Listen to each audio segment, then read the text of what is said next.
अध्याय 561 से 580। ग्रैंडमास्टर भीमसेन एक सर्वोच्च क्षेत्र विशेषज्ञ भी थे।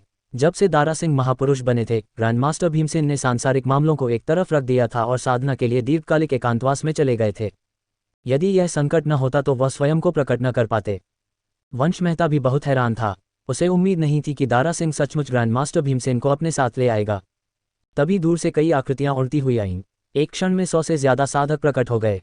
वे सभी महान वन्य दिव्य संप्रदाय के वस्त्र पहने हुए थे और अमर दिव्य संप्रदाय के साधकों को भयंकर भाव से देख रहे थे। हे भगवान, उनके पास वास्तव में इतने सारे रहस्यवादी प्रभु क्षेत्र विशेषज्ञ हैं। देखने वाले दंग रह गए। उन्हें उम्मीद नहीं थी कि महान वन्य क्षेत्र का दिव्य संप्रदाय, जो हमेशा से ही गुप्त रहा है, इतनी शक्तिशाली शक्ति को छिपा सकता है। कोई भी संप्रदाय 100 से अधिक रहस्यवादी प्रभु क्षेत्र विशेषज्ञों के हमले का सामना करने में सक्षम नहीं होगा। तभी अचानक एक और आकृति उभरी। उसे देखकर सब फिर से हैरान रह गए। यह असल में दारा सिंह है। मुझे यकीन नहीं हो रहा कि वह यहाँ भी दौड़कर आ गया। अयस्क को देखकर घटनास्थल पर मौजूद सभी लोग स्तब्ध रह गए। आखिरकार दारा सिंह के गुस्सैल स्वभाव के बारे में सब कुछ साफ था। वह कभी एक निर्दयी व्यक्ति था जो किसी दूसरे संप्रदाय में लड़कर सुरक्षित निकल आया था। उद्धरण ... हालांकि महान निर्जन दिव्य संप्रदाय के प्रमुख बुजुर्ग का पद ग्रहण करने के बाद उन्होंने अपना चेहरा ज्यादा नहीं दिखाया। हालांकि किसने सोचा था कि आज की लड़ाई में वह सचमुच सामने आ जाएगा। इसी समय दारा सिंह बर्फ की तरह ठंडे भाव के साथ जयवीर के शरीर के पास पहुंची और उसकी आत्मा को सुरक्षित रखने तथा उसके शरीर की उचित सुरक्षा करने के लिए एक तकनीक का उपयोग किया। ये सब करने के बाद जो गुस्सा काफी समय से दबा हुआ था, वह अंततः ज्वालामुखी की तरह फूट पड़ा।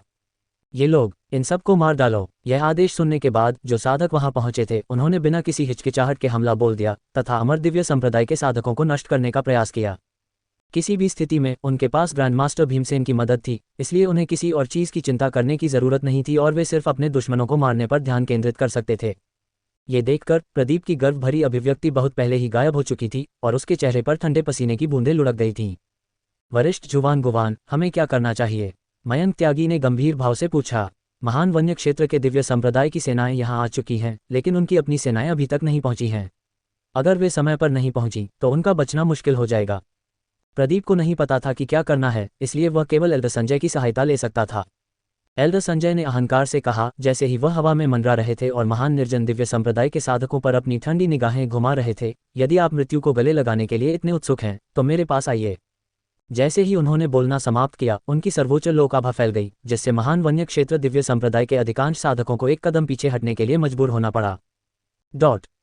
उस समय ग्रैंडमास्टर भीमसेन सबसे आगे खड़ा था और शांत भाव से बोला, हे युवा पीढ़ी के सामने दिखावा करने का क्या मतलब है? इसके बजाय मुझे तुम्हारे साथ खेलने दो। तस्क ग्रैंडमास्टर भीमसेन, अगर रघुवीर आज यहाँ होता तो मैं डर जाता, लेकिन तुम कुछ खास नहीं हो। ग्रैंडमास्टर भीमसेन एक मध्यस्तरीय सर्वोच्च क्षेत्र विशेषज्ञ थे, लेकिन एल्डर संजय को अजीब शक्ति द्वारा संवर्धित किया गया था, इसलिए उन्होंने पूर्व को गंभीरता से नहीं लिया। ये सुनते ही ग्रैंडमास्टर भीमसेन का चेहरा तुरंत काला पड़ गया। जैसे ही वह जवाब देने वाला था, एक और आवाज सुनाई दी, हे मैं पूछना चाहता हूँ, तो क्या तुम मुझसे डरते हो? ये सुनकर वहां उपस्थित सभी लोग एक साथ कांप उठे, मानो उनका सबसे गहरा डर अचानक साकार हो गया हो।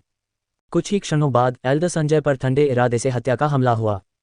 यह आवाज सुनकर टीचर निशा, जुगे युएयू, खुशी और बाकी लोग तुरंत आवाज के स्रोत की तलाश में लग गए। उन्होंने एक आकृति को प्राचीन मकबरे से धीरे धीरे बाहर निकलते देखा। ये राहुल के अलावा और कौन हो सकता है? अध्यापक, ये देखकर कि उसकी शिक्षिका अंततः प्रकट हो गई है, सुप्रिया, जो खुद को रोके हुए थी, अब खुद को रोक नहीं सकी और फूट फूट कर रोने लगी। कौन समझ सकता है कि आगे बढ़ने का साहस करने के लिए उसे कितना दबाव सहना पड़ा होगा। इस समय खुशी की हालत भी अच्छी नहीं थी। उसने अपनी बड़ी बहन को गले लगाया और उसके साथ रोई। उनके शिक्षक के वापस लौटने के बाद अंततः उन्हें सहारा देने वाला कोई मिल गया। अंतिम सर्प मुकाबला, कौन सा दानव सर्वोच्च है? ये तुम हो, राहुल। जब उसने राहुल की आवाज सुनी तो एल्डर संजय का शरीर अवचेतन रूप से कांप उठा और उसने घृणा से भरी आंखों से राहुल को घूरा। उसे जो अपमान सहना पड़ा वह राहुल के कारण था। अरे कायर कछुए, तूने आखिरकार अपना चेहरा दिखाने की हिम्मत की। एल्डर संजय ने गुस्से से कहा, काश वह भी यहीं राहुल को मार देता और उसके शरीर के 1000 टुकड़े कर देता। जब राहुल की आकृति चमक उठी और अंततः प्राचीन मकबरे से बाहर निकली तो उसकी हत्या की मंशा पहले से ही पूरी तरह से प्रदर्शित हो चुकी थी। उसने यह उम्मीद नहीं की थी कि उसकी लापरवाही से एल्डर संजय बच जाएगा और ऐसी विनाशकारी स्थिति पैदा हो जाएगी। इस समय राहुल का गुस्सा अब और दबाया नहीं जा सका। ऐसा कहा जा रहा है कि एल्डर संजय ने क्लाउड हेवन तलवार की शक्तिशाली शक्ति से बचने में कैसे कामयाबी हासिल की। इसके बारे में सोचने के बाद राहुल केवल उस अजीब शक्ति को ही इसका कारण मान सकता था। राहुल इस अजीब शक्ति को पूरी तरह से नहीं समझ पाया था, इसलिए इसमें कुछ विशेष गुण अवश्य रहे होंगे जो एल्डर संजय को सुरक्षित रखने में कामयाब रहे। हालांकि इस तरह की बात दोबारा नहीं होगी। राहुल तुरंत जयवीर की लाश के पास पहुंचा। ये देखकर कि उसमें अब कोई जान नहीं बची है, उसका दिल मिश्रित भावनाओं से भर गया। जब वह कब्र में था तब भी उसने ये देख लिया था कि बाहरी दुनिया में क्या हो रहा है। हालांकि चूंकि उन्होंने अंतरिक्षीय अशांति का सामना किया था, इसलिए उनके पास बाहर निकलने का कोई रास्ता नहीं था और वे केवल त्रासदी को घटते हुए देख सकते थे। राहुल ने इसके लिए खुद को दोषी ठहराया और वह खुद से पूछता रहा कि उसने ये क्यों नहीं जांचा कि एल्डर संजय वास्तव में मर चुके हैं या नहीं।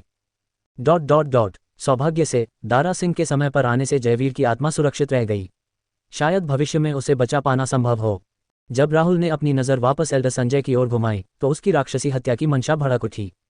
राहुल भी सर्वोच्च क्षेत्र में पहुंच गया है। राहुल की आभा को महसूस करते ही भीड़ हैरान रह गई। क्लाउड स्काई पीक का मुखिया इतनी जल्दी टूट गया था। शिक्षक वास्तव में एक सर्वोच्च क्षेत्र विशेषज्ञ बन गए हैं। सुप्रिया और खुशी दोनों हैरान और बेहद खुश थे। उनके लिए उनके गुरु हमेशा सबसे मजबूत साधक और उनके सहारे का स्तंभ रहेंगे। यहाँ तक कि ग्रैंड मास्टर भीमसेन भी हैरान रह गया और उसके लिए कल्पना करना कठिन हो गया। इस समय राहुल पहले से ही आकाश में था, एल्डर संजय की ओर उड़ रहा था। उसने उसे मार डालने वाली नजरों से घूरते हुए कहा, लगता है तुम्हें मरने की जल्दी है। एल्डर संजय अवचेतन रूप से कांप उठे। आखिरकार वे राहुल से 2 बार हार चुके थे। अगर वे कहें कि उन्हें डर नहीं है तो ये झूठ होगा। अचानक एल्डर संजय उन्मादपूर्ण ढंग से चिल्लाया क्योंकि उसका दिमाग उस अजीब शक्ति से पूरी तरह से क्षत विक्षत हो गया था। हा राहुल, चूंकि तुम यहाँ हो, चलो अपने गिले शिकवे दूर कर लेते हैं। जंग लगने की वजह से उसके मन में बस मारने और तबाही मचाने की इच्छा ही भर गई थी। डर शब्द अब उसके शब्दकोश में नहीं था। राहुल अभी भी बहुत शांत था और उसने असामान्य रूप से ठंडी आवाज में कहा, ठीक है तो मरने के लिए तैयार हो जाओ। जैसे ही उसने ये कहा, राहुल ने असीम हथेली तकनीक का उपयोग करके हथेली पर प्रहार किया। एल्डर संजय ने भी अपने हमले से जवाब दिया, जिससे राहुल की हथेली का वार रुक गया। फिर वे बार बार टकराते रहे। इस बात से इनकार नहीं किया जा सकता कि सर्वोच्च लोक पहुंचने के बाद एल्डर संजय की युद्ध शक्ति में उल्लेखनीय वृद्धि हुई थी। इसके अलावा उस विचित्र शक्ति के बढ़ने के साथ वह उसी स्तर के औसत सर्वोच्च लोक विशेषज्ञ से भी अधिक शक्तिशाली हो गया था। खैर, तो क्या हुआ? राहुल एक ऐसा अस्तित्व था जो आसानी से एक उन्नत स्तर के सर्वोच्च क्षेत्र के विशेषज्ञ को मार सकता था। इस समय उन दोनों के बीच लड़ाई ने पहाड़ों को समतल कर दिया था और जंगलों को उखाड़ फेंका था। मैंने कभी सोचा भी नहीं था कि सर्वोच्च क्षेत्र के विशेषज्ञों के बीच लड़ाई इतनी जबरदस्त होगी। ये वाकई आंखें खोल देने वाला है। सभी दर्शक आश्चर्यचकित रह गए। इस समय दारा सिंह भी इस युद्ध को ठंडे मन से देख रहा था। कुछ देर बाद उसने अपनी नज़र अमर दिव्य संप्रदाय के साधकों पर घुमाई। उन्होंने अपना हाथ बढ़ाया और अपनी उंगली से उनकी ओर इशारा करते हुए ठंडे स्वर में कहा, आज से अमर दिव्य संप्रदाय का अस्तित्व समाप्त हो जाएगा। ये सुनकर महान वन्य दिव्य संप्रदाय की सेनाओं ने कार्रवाई की और अपने दुश्मनों को घेर लिया। अमर दिव्य संप्रदाय के साधक चाहे कितनी भी कोशिश कर लें, घेरा तोड़ने में नाकाम रहे। हालात जिस तरह से दिख रहे थे उससे लग रहा था कि स्थिति बहुत निराशाजनक थी। दारा सिंह का व्यक्तित्व ऐसा ही था। जैसे ही वह कोई कदम उठाते वह निर्णायक और विस्मयकारी होता। भविष्य में संप्रदाय पर आने वाली किसी भी समस्या से बचने के लिए उन्होंने निर्दयी होना चुना। दारा सिंह का आदेश प्राप्त करने के बाद महान जंगल दिव्य संप्रदाय की सभी सेनाओं ने भयंकर अभिव्यक्तियां प्रकट की। वंश मेहता जोर से हंसे और बोले, आहा, अब पासा पलट गया है। तुम बेवकूफ़ चुपचाप बैठे रहो और इंतजार करो कि हम तुम्हारे सिर काट देंगे।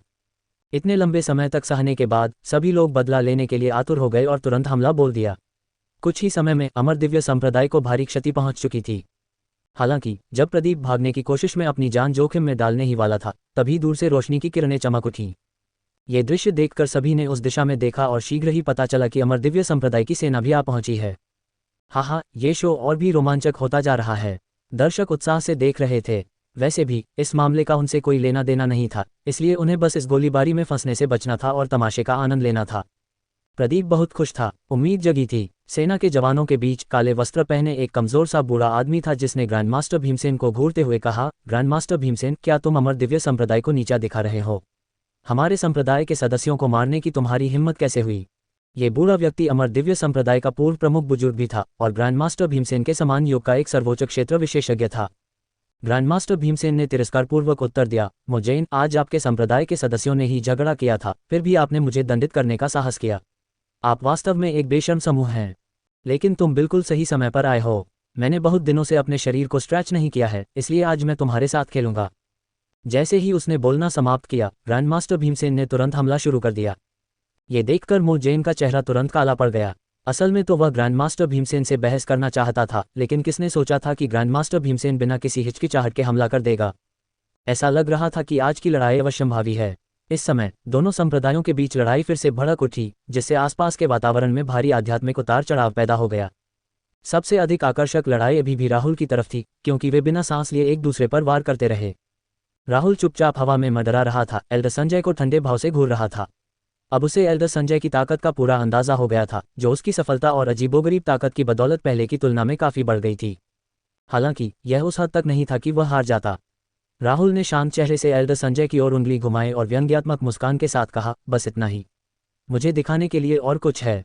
ये सुनकर एल्डर संजय के दिल का गुस्सा उबल पड़ा। तुम्हें अपने इस अहंकार पर पछतावा होगा।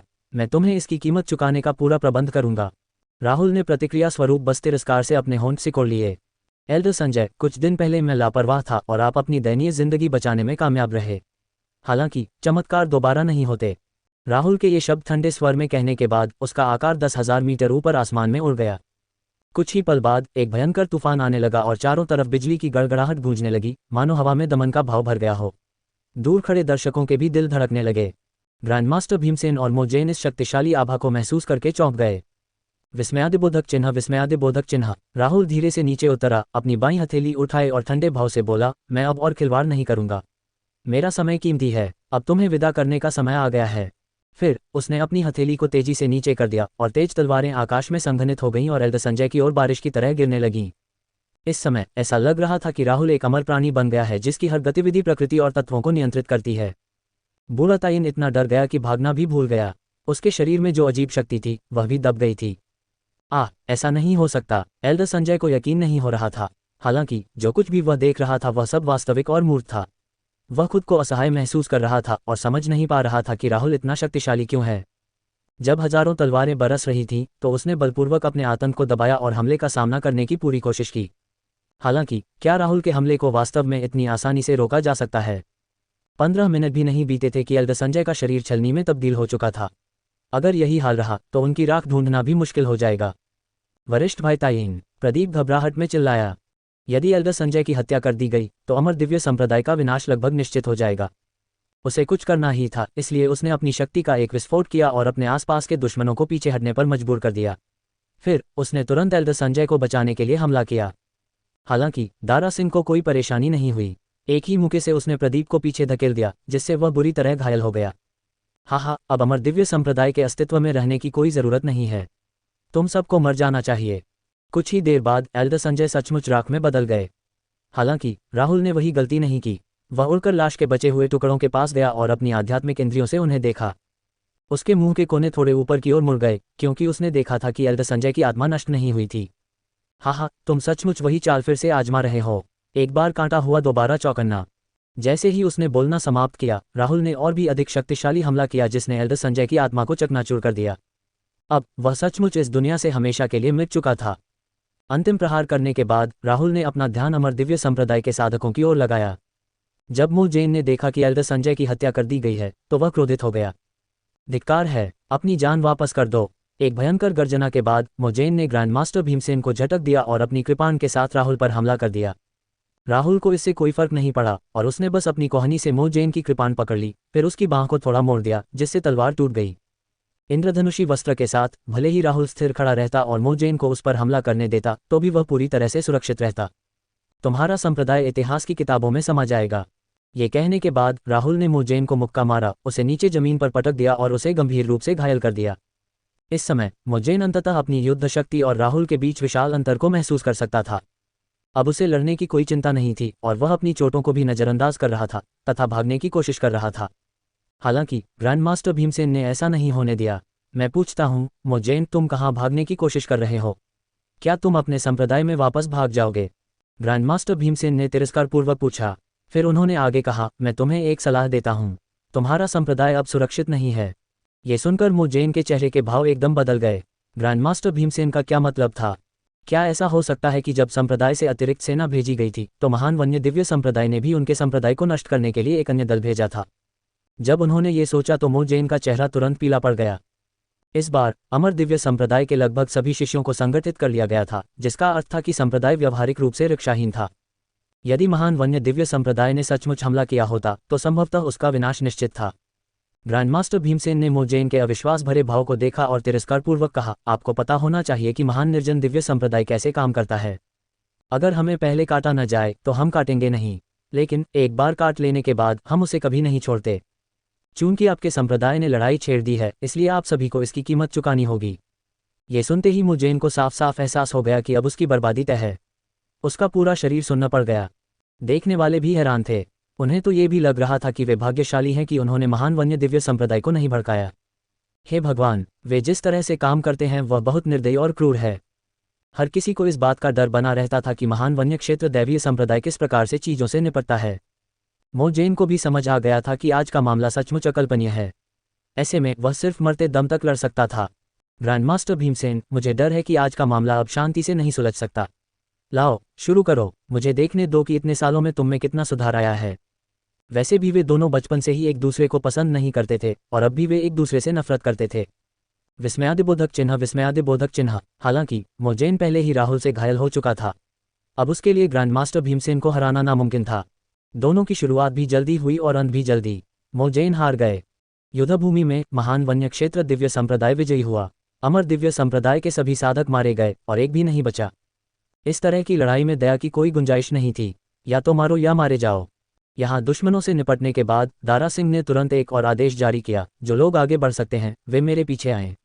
जो आगे नहीं बढ़ सकते वे यहीं रहें और ठीक हो जाएं। ये सुनकर वंश मेहता ने असमंजस में पूछा, वरिष्ठ भाइयों, हम क्या करने जा रहे हैं? हम अमर दिव्य संप्रदाय को उखाड़ फेंकने के लिए दूसरों के साथ शामिल हो रहे हैं। दारा सिंह ने अमर दिव्य संप्रदाय के मुख्यालय की दिशा में देखते हुए ठंडे स्वर में कहा। इस समय महान वन्य क्षेत्र के दिव्य संप्रदाय के प्रमुखों का खून खौल उठा। हालांकि सैकड़ों साल बीत चुके थे, दारा सिंह का स्वभाव बिल्कुल नहीं बदला था। आखिर वह एक निर्दयी व्यक्ति था जिसने एक बार अकेले ही एक पूरे संप्रदाय को चुनौती दी थी। उसे कोई नहीं रोक सकता था। यहाँ तक कि जब संप्रदाय के गुरु दया की याचना करने आए तब भी वह नहीं माना। उस समय वह इतना अत्याचारी क्यों था, इसका कारण मुखिया रघुवीर का अस्तित्व था। जब तक दारा सिंह को चोट लगी रहती, रघुवीर शायद बिना किसी हिचकिचाहट के अपराधी को मार डालता। इस समय राहुल अपनी हंसी रोक नहीं पाया। आमतौर पर सौम्य और शिष्ट दिखने वाले इस वरिष्ठ भाई का एक अलग ही पहलू था। यद्यपि उसने दारा सिंह के बारे में बहुत समय से किंवदंतियां सुनी थीं, परंतु ये पहली बार था जब वह इसे अपनी आंखों से देख रहा था। ओलेई ने अपने हथियार को अमर दिव्य संप्रदाय की ओर दबंगई से तान दिया। फिर वह संप्रदाय के साधकों के एक बड़े समूह का नेतृत्व करते हुए उस दिशा में उड़ चला। इस समय आसपास के दर्शक पहले ही समझ चुके थे कि अमर दिव्य संप्रदाय इस बार वास्तव में समाप्त हो गया था। उन्होंने अपने संप्रदाय के विनाश के लिए प्रमुख जयवीर की मृत्यु का सौदा किया था। राहुल उनके पीछे नहीं गया, बल्कि जयवीर के पास उड़ गया। दोनों संप्रदायों के बीच इस युद्ध में महान वन्य क्षेत्र के दिव्य संप्रदाय के कई शिष्य भी मारे गए थे। हालांकि अमर दिव्य संप्रदाय के विनाश की तुलना में उनकी क्षति उल्लेखनीय नहीं थी, सिवाय एक के जो यति की जयवीर को एल्डर संजय ने मार डाला था। इस समय महान निर्जन दिव्य संप्रदाय के शेष साधकों ने चुपचाप और सम्मानपूर्वक जयवीर के शव को घेर लिया। चारों ओर दुख का माहौल छा गया और कुछ शिष्य तो वहीं आंसू बहाने से खुद को रोक नहीं पाए। सुप्रिया राहुल के पास आया और उससे आशा की एक झलक के साथ पूछा, गुरुजी, क्या मार्शल अंकल जयवीर को बचाया जा सकता है? इस समय सुप्रिया का दिल भी बहुत भारी था। आखिरकार वह अच्छी तरह जानती थी कि जयवीर की हत्या इसलिए हुई क्योंकि वह संप्रदाय के शिष्यों को बचाने की कोशिश कर रहा था। वह अपनी जान बचाने का एहसान कैसे चुका सकती थी? साधक कभी भी दूसरों पर ऋण लेना पसंद नहीं करते थे, क्योंकि यह कर्म से जुड़ा मामला था। अगर वे सावधान न रहें तो बहुत संभव है कि इसका असर उनकी साधना और भविष्य पर पड़े। राहुल ने इस बार कुछ नहीं कहा। वह पलटा और अपने दोनों शिष्यों की ओर देखने लगा। उन्हें इस बात से खुशी हुई कि उनके दोनों शिष्यों को कोई चोट नहीं लगी, यद्यपि उन्होंने बहुत अधिक आध्यात्मिक शक्ति खर्च कर दी थी। उन्होंने उन्हें सांत्वना देने के लिए उनके कंधे थपथपाए। टीचर निशा भी इस समय राहुल के पास आए। गोपाल को देखकर, जो अभी भी जयवीर के शरीर को पकड़े हुए थी और छोड़ने को तैयार नहीं थी, वह भी बहुत असहाय महसूस कर रही थी। एक साधक के रूप में साधना पथ पर प्रियजनों के जीवन और मृत्यु का अनुभव करना अपरिहार्य था। वह नहीं चाहती थी कि गोपाल इस वजह से हिम्मत हार जाए, इसलिए उसने उसे दिलासा देने की कोशिश की। त्यानयु, तुम जरूर मजबूत होगे, समझे? तुम्हारे पिता एक अच्छे इंसान थे। उन्होंने सबकी सुरक्षा के लिए अपना सर्वश्रेष्ठ प्रयास किया। अब से हिडन स्वॉर्ड पीक तुम्हें सौंप दिया जाएगा। तुम्हें उनकी विरासत को आगे बढ़ाना होगा। ये शब्द सुनकर अन्य लोग भी बहुत भावुक हो गए। घटनास्थल पर माहौल अभूतपूर्व रूप से गंभीर हो गया। टीचर निशा ने राहुल की ओर देखा, लेकिन कुछ नहीं बोली। वह चाहती थी कि काश वह इस त्रासदी को रोकने के लिए पहले पहुंच जाता, लेकिन चीजें पहले ही तय हो चुकी थीं, इसलिए असंभव की कामना करने का कोई मतलब नहीं था। बहुत देर तक रोने के बाद गोपाल ने अपने दिल की उदासी को दबा लिया। उसने मुड़कर टीचर निशा की ओर देखा, फिर दृढ़ता से कहा, मैं उसकी विरासत को कायम रखूंगा। हिडन स्वॉर्ड पीक मेरे हाथों में फलता फूलता रहेगा। इस समय गोपाल का हृदय अभूतपूर्व रूप से दृढ़ और दृढ़ था। ये सुनकर राहुल थोड़ा स्तब्ध और अवाक रह गया। क्या उन्होंने सचमुच जयवीर को छोड़ दिया था? अरे छोटे बदमाश, ऐसी बातें क्यों कर रहे हो? क्या अब समय आ गया है कि तुम हिडन स्वॉर्ड पीक की जिम्मेदारी लो? ये सुनकर वहां मौजूद शिष्य दंग रह गए। कुछ ने फुसफुसाते हुए कहा, मैंने सुना है कि मार्शल अंकल राहुल और मार्शल अंकल जयवीर के बीच अच्छे संबंध नहीं हैं। क्या मार्शल अंकल राहुल इस मौके का फायदा उठाकर हिडन स्वॉर्ड पीक को गिराना चाहते हैं? कौन जाने, लेकिन गोपाल भी मार्शल अंकल जयवीर का बेटा है। चूंकि मार्शल अंकल जयवीर मर चुके हैं, तो क्या गोपाल का उनका उत्तराधिकारी बनना उचित नहीं होगा? मार्शल अंकल लुए का क्या मतलब था जब उन्होंने ऐसा कहा? क्या ऐसा हो सकता है कि वह नहीं चाहते कि गोपाल हिडन स्वॉर्ड पीक का नेतृत्व करने की जिम्मेदारी संभाले? जब लोग बेतरतीब अनुमान लगा रहे थे, तब टीचर निशा भी हैरानी से राहुल की ओर देख रही थी। वह सचमुच उलझन में थी। राहुल इस समय भी ऐसे शब्द कैसे कह सकता है? विस्मयादिबोधक चिन्ह, विस्मयादिबोधक चिन्ह। क्या वह अब भी वही राहुल था जिसे वह प्यार करती थी? गोपाल अभी भी बहुत उदास था। उसने राहुल की ओर देखा और उलझन में पूछा, मार्शल अंकल राहुल, आपके इन शब्दों का क्या मतलब है? वह क्लाउड स्काई पीक और हिडन स्वॉर्ड पीक के बीच के खराब रिश्ते के बारे में भी बहुत स्पष्ट थे। हालांकि अब जब उसने अपने पिता को खो दिया था, तो वह राहुल के खिलाफ जाने की हिम्मत कैसे कर सकता था? यदि राहुल वास्तव में उसके लिए चीजों को मुश्किल बनाना चाहता था, तो वह निश्चित रूप से हिडन स्वॉर्ड पीक का प्रभार नहीं ले पाएगा, और हिडन स्वॉर्ड पीक किसी और के द्वारा नियंत्रित भी हो सकता है। उद्धरण डॉट डॉट डॉट। इस पल गोपाल को पहले से कहीं ज्यादा बेबसी महसूस हुई। उसे तो ऐसा भी लगा जैसे पूरी दुनिया ही धूसर हो गई हो।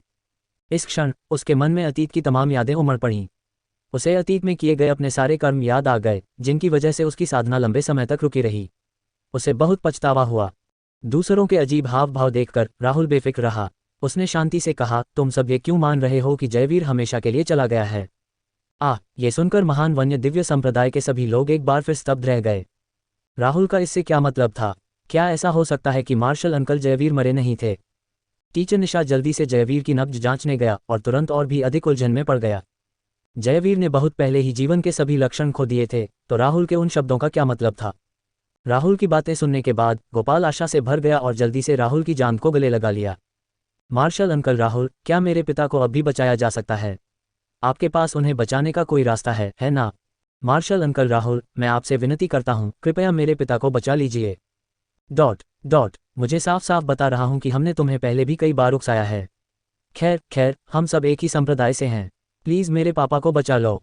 अगर मार्शल अंकल राहुल मेरे पिता को बचा सकते हैं, तो मैं कुछ भी करने का वादा करता हूं। इस पल गोपाल को लगा जैसे उसकी उम्मीद की आखिरी डोरी भी बची हो। वह आंसू बहाते हुए गिड़गिड़ाने लगा। जब तक वह अपने पिता को बचा सकता था, तब तक बाकी कोई बात मायने नहीं रखती थी। इस समय राहुल को बहुत उम्मीद थी कि गोपाल भविष्य में अपने तौर तरीके बदल पाएगा। उसके अंदर अभी भी अच्छाई बाकी थी। अध्यापक सुप्रिया ने राहुल की आस्तीन खींची। उसकी निगाहें सब कुछ कह रही थीं। आखिरकार मार्शल अंकल जयवीर ने सबको बचाने के लिए अपनी जान दे दी। अगर राहुल के पास वाकई अंकल मास्टर गांव को बचाने का कोई रास्ता होता, तो सुप्रिया गोपाल के लिए कुछ अच्छे शब्द कहने को तैयार थे। राहुल ने अपने दोनों शिष्यों की ओर देखा। वह उसे यूं ही मरने नहीं देगा। ठीक है, तुम सब थोड़ा पीछे हट जाओ, बाकी मुझ पर छोड़ दो। ये कहकर राहुल जयवीर के शरीर के पास उकड़ू बैठ गया। उसे इस हालत में देखकर उसे थोड़ा उलझन हुई। जयवीर, जो पहले कभी उसके साथ नहीं रहा था, ने अपने शिष्यों को बचाने के लिए अपनी जान जोखिम में डाल दी थी। यह एक ऐसा उपकार था जिसका बदला उसे चुकाना था। ये देखने के बाद कि राहुल अपने पिता को बचाने के लिए तैयार था, गोपाल बहुत उत्साहित था। मार्शल अंकल राहुल, मेरे पास अपने पिता की जान बचाने का एहसान चुकाने का कोई तरीका नहीं है, लेकिन भविष्य में आप जो भी कहेंगे, मैं वह जरूर करूंगा, गोपाल ने बहुत ईमानदारी से कहा। राहुल इस तरह की बात पर झूठ तो बिल्कुल नहीं बोलेगा। वह अपने पिता को जरूर बचा सकता था। तभी राहुल के हाथ में एक रोशनी चमकी और उसने एक अमर श्रेणी की गोली निकाली। ये पहली बार था जब वह इसे इस्तेमाल कर रहा था। पहले तो उसने सोचा था कि ये गोलियां हमेशा उसके पास रहेंगी। आखिरकार उसने कभी सोचा भी नहीं था कि इनका इस्तेमाल करने का मौका भी मिलेगा। लेकिन आज ये सचमुच काम आ गईं। किसी भी स्थिति में वह ये देखना चाहते थे कि यह कितना प्रभावी है। जैसे ही उसने इसे बाहर निकाला, गोली की अत्यंत सघन जीवन आभा एक क्षण में मुक्त हो गई। हे भगवान, वह गोली किस दर्जे की है? लोग पहले से ही बेहद हैरान थे। वे साफ तौर पर बता सकते थे कि राहुल के हाथ में जो गोली थी, वह असाधारण थी। हैरानी की बात है कि राहुल जयवीर की जान बचाने के लिए इतनी कीमती दवा का इस्तेमाल करने को तैयार था। ऐसी गोलियों को जीवन रक्षक खजाना माना जाता था और अक्सर इन्हें अपने इस्तेमाल के लिए रखा जाता था। क्या जयवीर और राहुल हमेशा एक दूसरे के साथ मतभेद में नहीं थे? ऐसा लग रहा था कि मुखिया राहुल सचमुच बहुत उदार थे। और हाँ, जयवीर ने पहले भी शिष्यों के लिए अपना बलिदान देकर अदम्य साहस दिखाया था।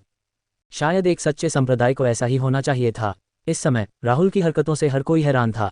राहुल ने चुपचाप अमर पुनर्प्राप्ति गोली जयवीर के मुंह में ठूंस दी और उसे उसके शरीर में पहुंचाने के लिए एक विशेष तकनीक का उपयोग किया।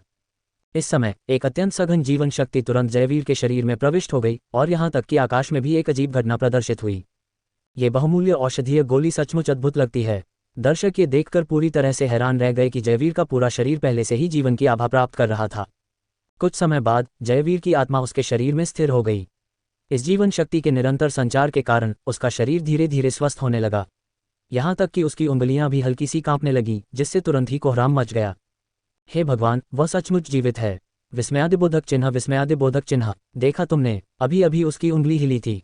उसके शरीर के गहरे घाव इतनी तेजी से ठीक हो रहे थे कि उसे नंगी आंखों से भी देखा जा सकता था।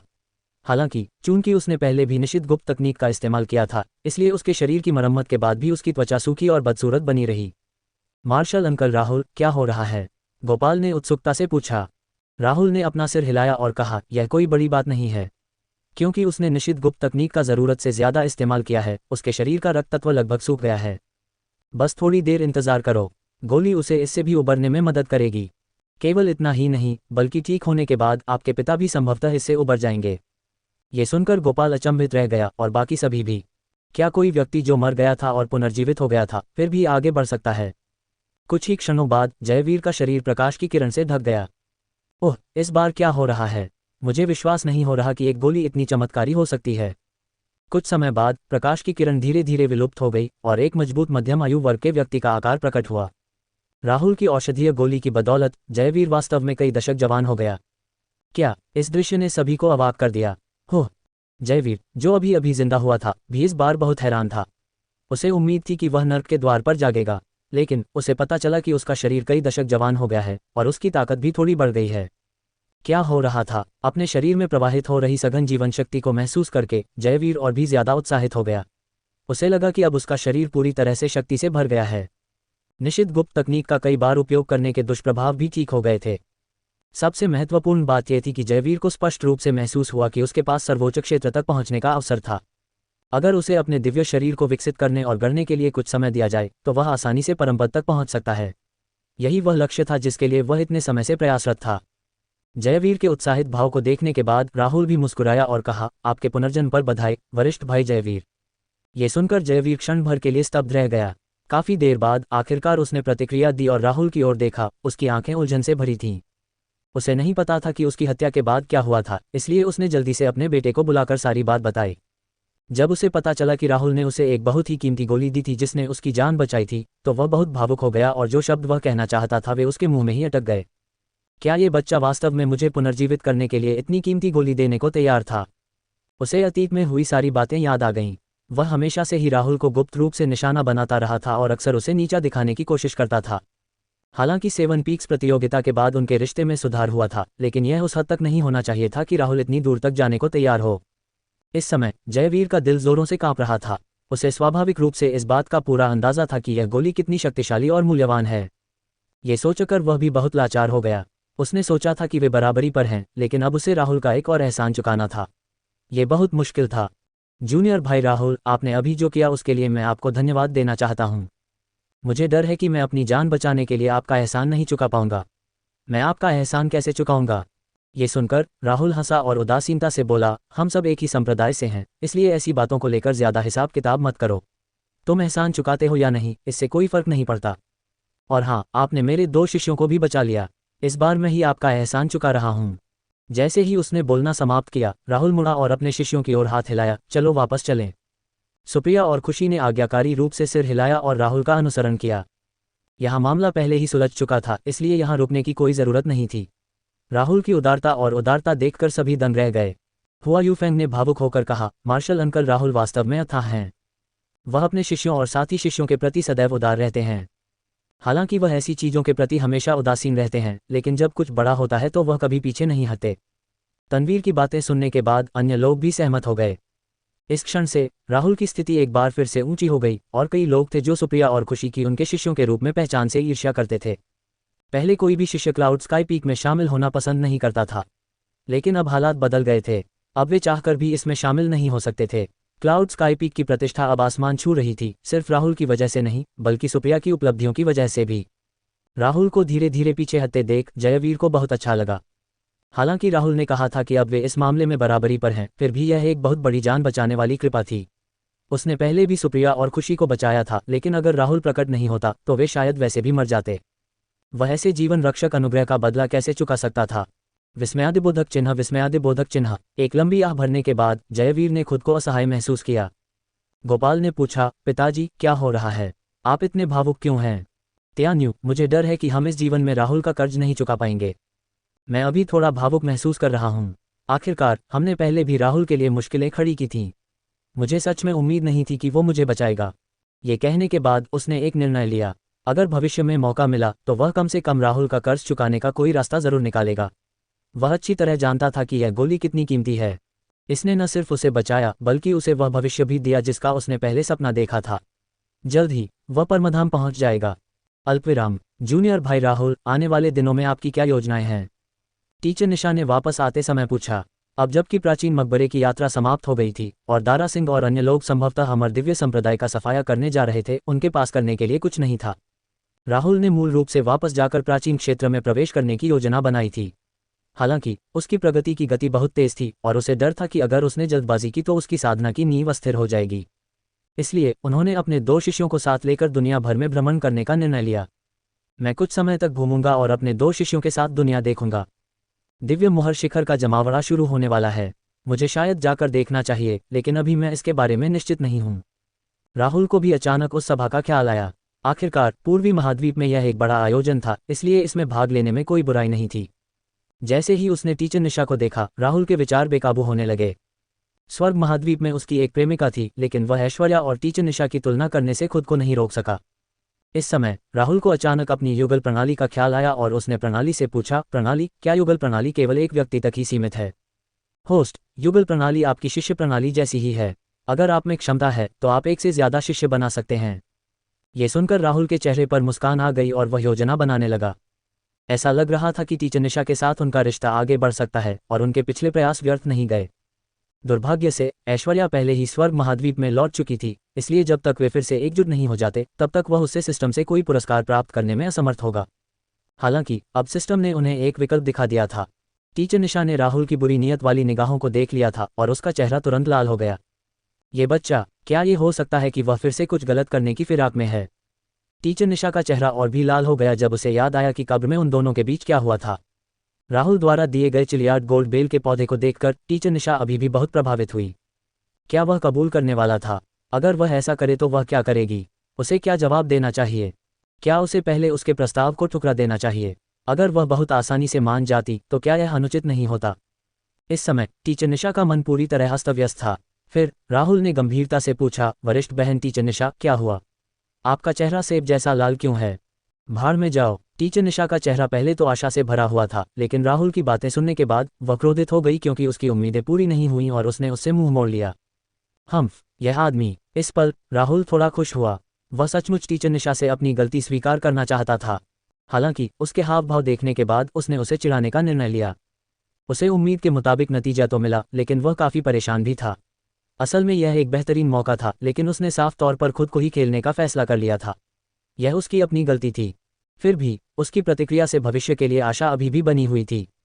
सबसे पहले वह अपने शिष्यों को रसायन विद्या सिखाता था। फिर अगर कोई उपयुक्त अवसर मिलता तो वह टीचर निशा के सामने अपनी गलती स्वीकार कर लेता था। ये सोचते हुए राहुल ने मुड़कर सुप्रिया और खुशी की ओर देखा और कहा, चलो क्लाउड स्काई पीक पर वापस चलते हैं। विस्मयादिबोधक चिन्ह, विस्मयादिबोधक चिन्ह। सुप्रिया और खुशी दोनों अवाक रह गए।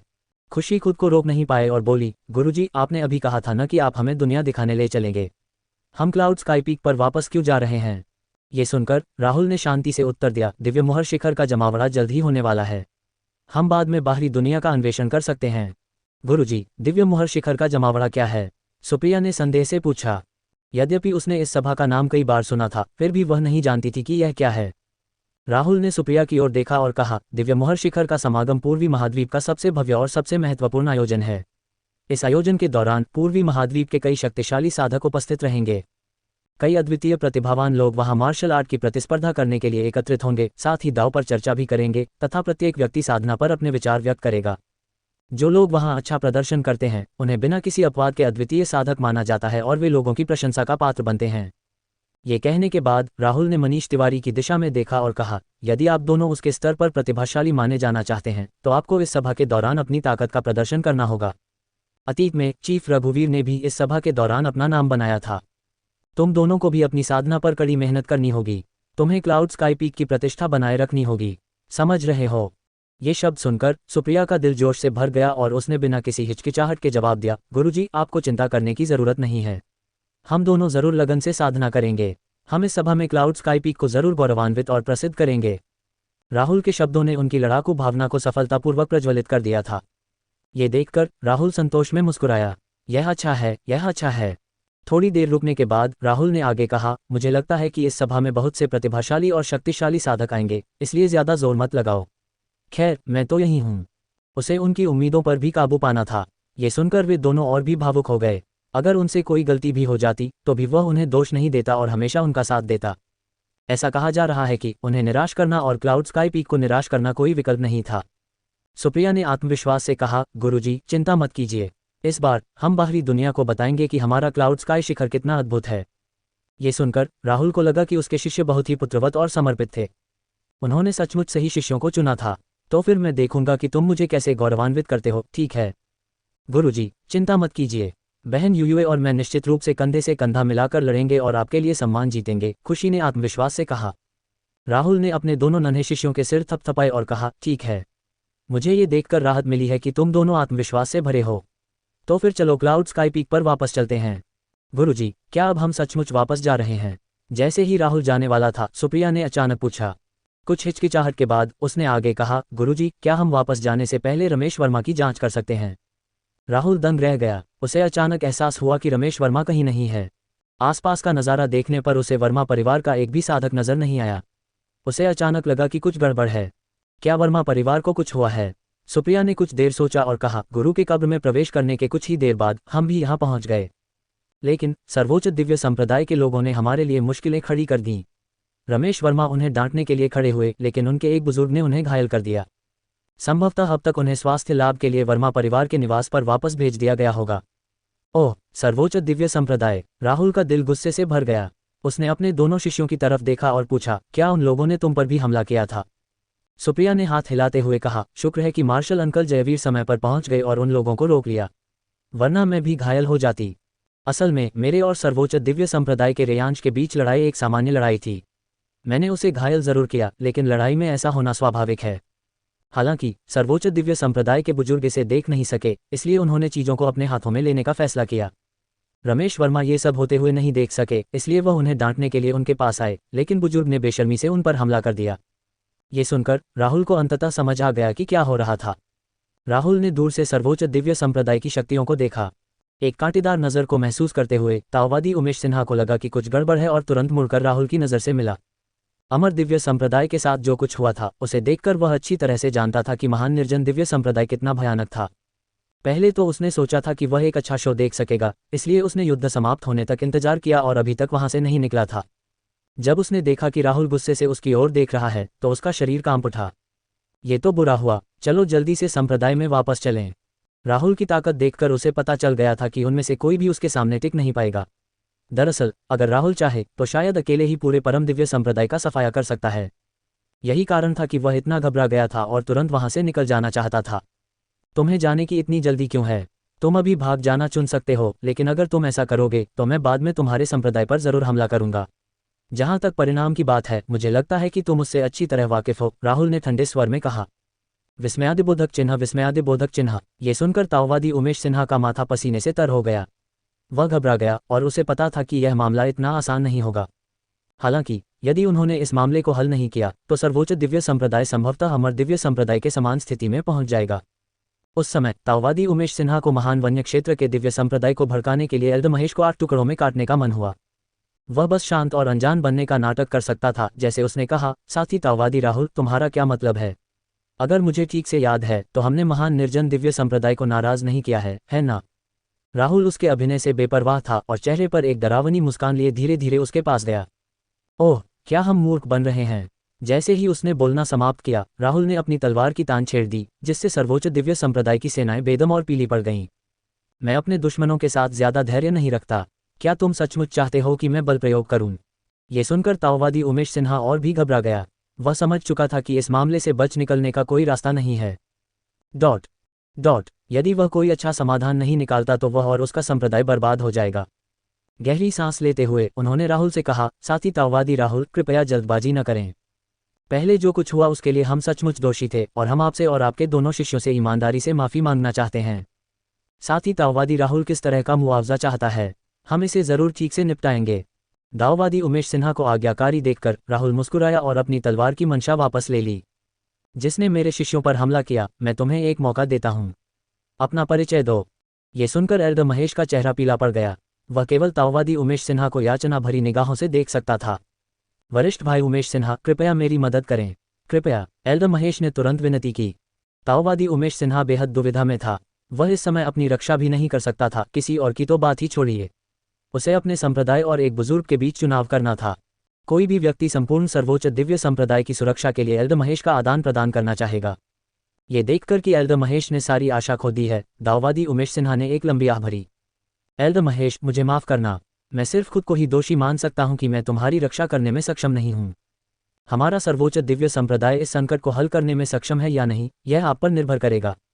ताओवादी उमेश सिन्हा ने इस मामले को पूरी तरह से एल्डर महेश के कंधों पर छोड़ दिया। राहुल उसके कार्यों से स्तब्ध रह गया। ताओवादी उमेश सिन्हा एक निर्दयी व्यक्ति था। एल्डर महेश मूर्ख नहीं था। वह कैसे नहीं समझ पाया कि उसके बड़े भाई का क्या मतलब था? सतह पर वह मामले को उसके हाथों में छोड़ रहा था, लेकिन वास्तव में यदि उसने इस मामले को उचित रूप से हल नहीं किया तो भले ही वह राहुल के क्रोध से बचने में कामयाब रहा, संप्रदाय के हाथों उसके लिए कुछ भी अच्छा नहीं होगा। अगर वह इसे स्वीकार करने की पहल करता तो भले ही अंत में उसकी मृत्यु हो जाती, कम से कम वह एक अच्छी छाप तो छोड़ ही सकता था। ऐसा लग रहा था कि वह किसी भी तरह मौत से बच नहीं पाएगा। एल्डर महेश ने अपने वरिष्ठ भाई की ओर देखा और कड़वाहट से मुस्कुराया। वरिष्ठ भाई, ऐसा लगता है कि मैंने आपके लिए व्यर्थ ही मेहनत की है। अंत में उसे संप्रदाय के लिए बलिदान कर दिया जाएगा। हे, एल्डर महेश द्वारा स्वयं का उपहास किए जाने के बाद वह बिना किसी हिचकिचाहट के खड़ा हो गया। सचमुच मैंने ही तुम्हारे दोनों शिष्यों पर हमला किया था। अगर तुम मुझे कुछ करना चाहते हो तो मेरे पास आओ। इस समय उसे कोई उम्मीद नजर नहीं आ रही थी। अगर वो सचमुच राहुल को मारना भी चाहता तो भी वो व्यर्थ संघर्ष करने जैसी बेवकूफ़ी नहीं करता। उसने पहले ही राहुल की ताकत देखी थी, साथ ही अपने वरिष्ठ भाई का असली रंग भी देखा था। ये देखकर राहुल हंस पड़ा। हाँ, ये वाकई दिलचस्प है। मैं वाकई खुशकिस्मत हूं कि मुझे एक मशहूर ट्रॉप का एक सीन देखने को मिला। राहुल ने एल्डर महेश को ठंडी नज़रों से देखा और कहा, ठीक है, कम से कम तुम में हिम्मत तो है। मैं आज तुम्हारी जान नहीं लूंगा। ये सुनकर एल्डर महेश बहुत खुश हुआ। वह बच गया। हालांकि उसकी खुशी पल भर में ही खत्म हो गई। राहुल के अगले शब्दों ने उसका दिल ठंडा कर दिया। ईमानदारी से बताओ, मेरे दो शिष्यों को धमकाने के लिए तुमने किस हाथ का इस्तेमाल किया? एल्डर महेश कांप उठा और अपने दाहिने हाथ की ओर देखने लगा। उसे पहले से ही पता था कि राहुल क्या करने वाला है। ऐसा लग रहा था कि उसे अपना कोई अंग अलग करना पड़ेगा।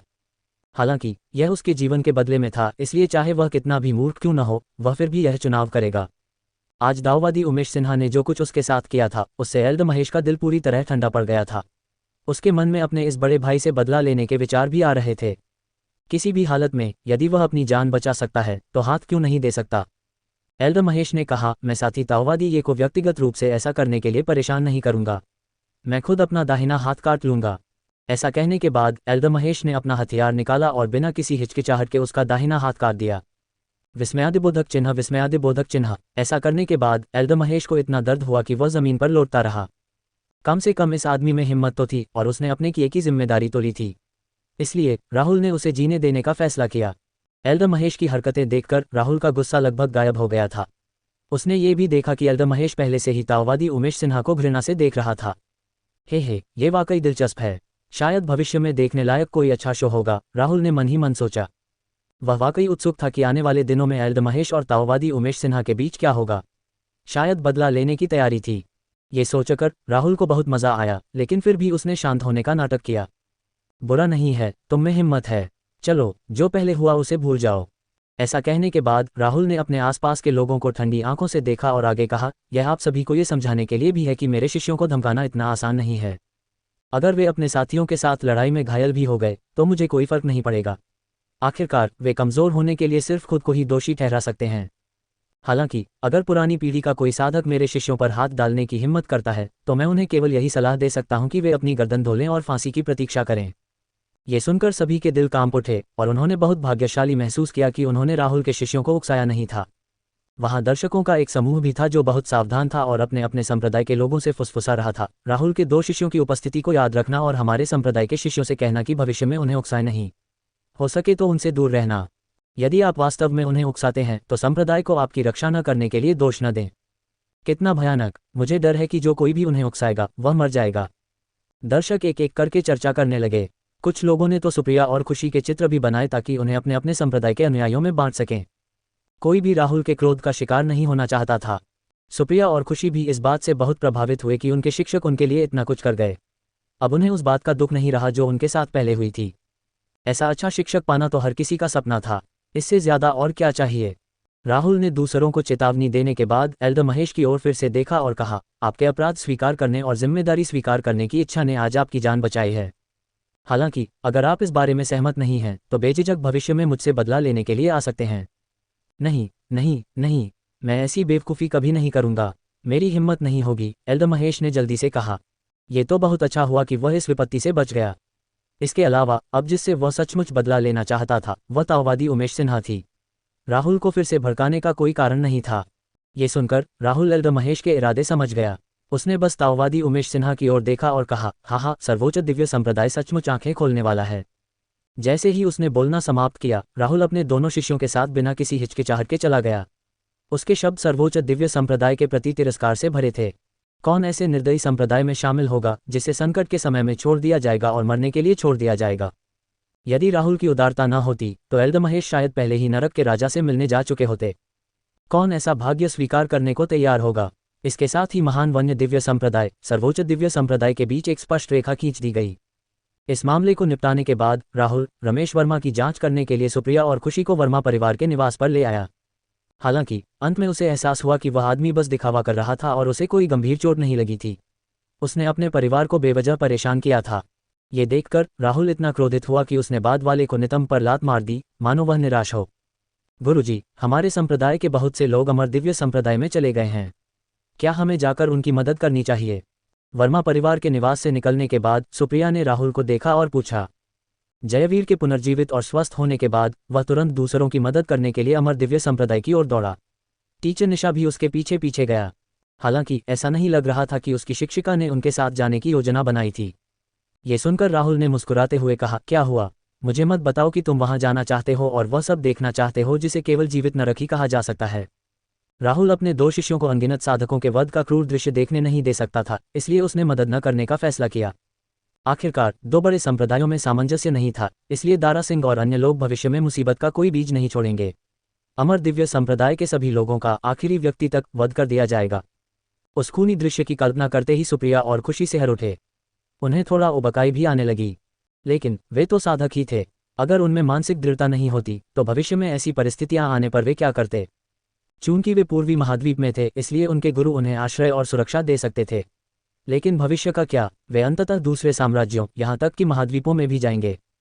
हालांकि उसे घृणा महसूस हुई, फिर भी सुप्रिया ने अपना मन बनाया और कहा, गुरुजी, मैं जाकर देखना चाहती हूँ।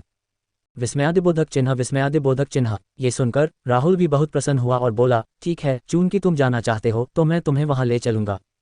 इतना कहने के बाद राहुल ने इधर उधर देखा और कुछ देर सोचने के बाद बोला, खैर, अभी कोई जल्दी नहीं है, मुझे अभी भी कुछ काम निपटाने हैं।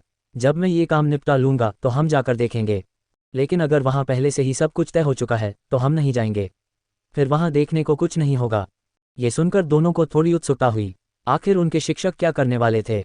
राहुल का पीछा करते हुए वे तीनों किंगजयपुर शहर के नंबर 1 रेस्तरां किंग्यान रेस्तरां में पहुंचे। किंग्यान रेस्तरां कई व्यवसायों में शामिल था, लेकिन अब भी कोई नहीं जानता था कि इसका मालिक कौन था।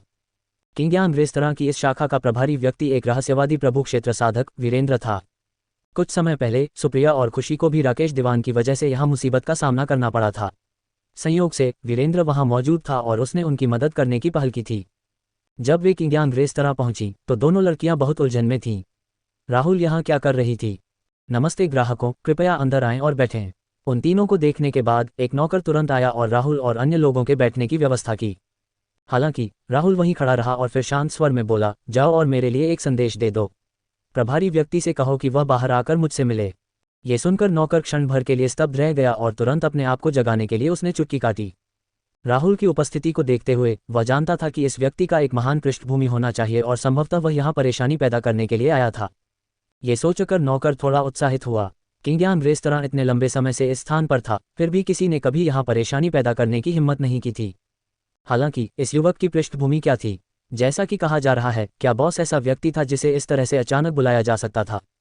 आदरणीय अतिथि महोदय, आपसे क्षमा याचना करता हूँ। हमारे किंग्यान रेस्टोरेंट के मालिक के पास बहुत जिम्मेदारियां हैं, इसलिए वो बहुत व्यस्त रहते हैं। अगर आपको सचमुच किसी चीज़ की ज़रूरत है तो आप मुझे बता सकते हैं, मैं उसे आप तक पहुंचा दूंगा। नौकर अब भी विनम्र था, लेकिन उसके चेहरे पर तिरस्कार स्पष्ट था।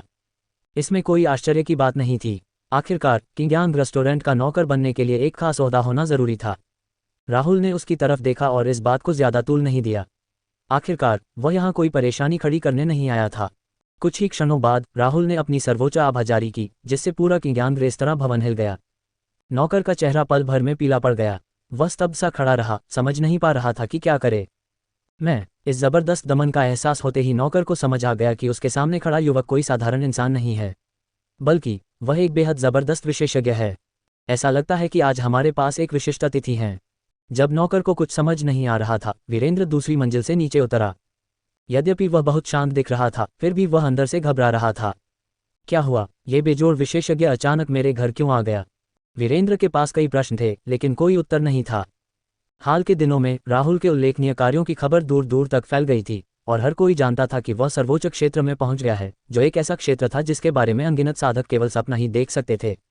एक सर्वोच्च क्षेत्र विशेषज्ञ के रूप में वह मूल रूप से पूरे पूर्वी महाद्वीप में अछूत था। किंग्यान रेस्तरां की इस तुच्छ शाखा में तो वह और भी अधिक अछूत था। वीरेंद्र कभी भी राहुल को अपमानित करने का सपना नहीं देख सकता था। हालांकि उसे यह समझ में नहीं आया कि राहुल उसके दरवाजे पर दस्तक क्यों दे रहा था। क्या ऐसा हो सकता है कि किंग्यान रेस्तरां के किसी व्यक्ति ने राहुल को उसकी जानकारी के बिना उकसाया हो? वीरेंद्र इस संभावना के बारे में सोचकर और भी घबरा गया। हालांकि वह एक अनुभवी व्यक्ति था, इसलिए वह अभी भी शांत दिख रहा था। सम्मानित अतिथि राहुल, क्या आज आपको हमारे छोटे किंग्यान रेस्तरां से कुछ चाहिए? वीरेंद्र ने सावधानी से पूछा। राहुल ने बस उसकी ओर उदासीनता से देखा और पूछा, क्या आप किंग्यान रेस्तरां के प्रभारी व्यक्ति हैं? हाँ, मैं हूँ। वीरेंद्र पहले से ही घबराहट से पसीने से तरबतर था। क्या ये राक्षस उसके लिए आया था? मुझे नहीं लगता कि मैंने उसे नाराज किया है, तो फिर वह मुझे ढूंढने क्यों आया? क्या उसे किसी और का बलि का बकरा बनाया गया था? राहुल बस मुस्कुराए और बोली, आखिरकार मैं तुमसे मिल पाए। जिम्मेदार व्यक्ति होने के नाते तुम सचमुच बहुत व्यस्त हो। तुम्हारे जैसे महत्वपूर्ण व्यक्ति से मिलना बहुत मुश्किल है। वीरेंद्र का चेहरा पीला पड़ गया। उसने नौकर को घूरा और जल्दी से बोला, नहीं नहीं, अभी मुझे कुछ काम निपटाना था। मुझे नहीं पता था कि आप हैं सम्मानित अतिथि राहुल। अगर मुझे पता होता तो मैं आपका व्यक्तिगत रूप से स्वागत करता। वीरेंद्र के चापलूसी भरे रूप को देखकर सुप्रिया और खुशी दोनों दंग रह गए। पहले वे सोचते थे कि वीरेंद्र एक शीर्ष विशेषज्ञ था। बाहरी लोगों के दृष्टिकोण से किंग्यान रेस्तरां का भी एक मजबूत इतिहास था और किसी ने भी उसे उकसाने की हिम्मत नहीं की। हालांकि अप्रत्याशित रूप से वीरेंद्र अपने शिक्षक के सामने बहुत विनम्र था। ...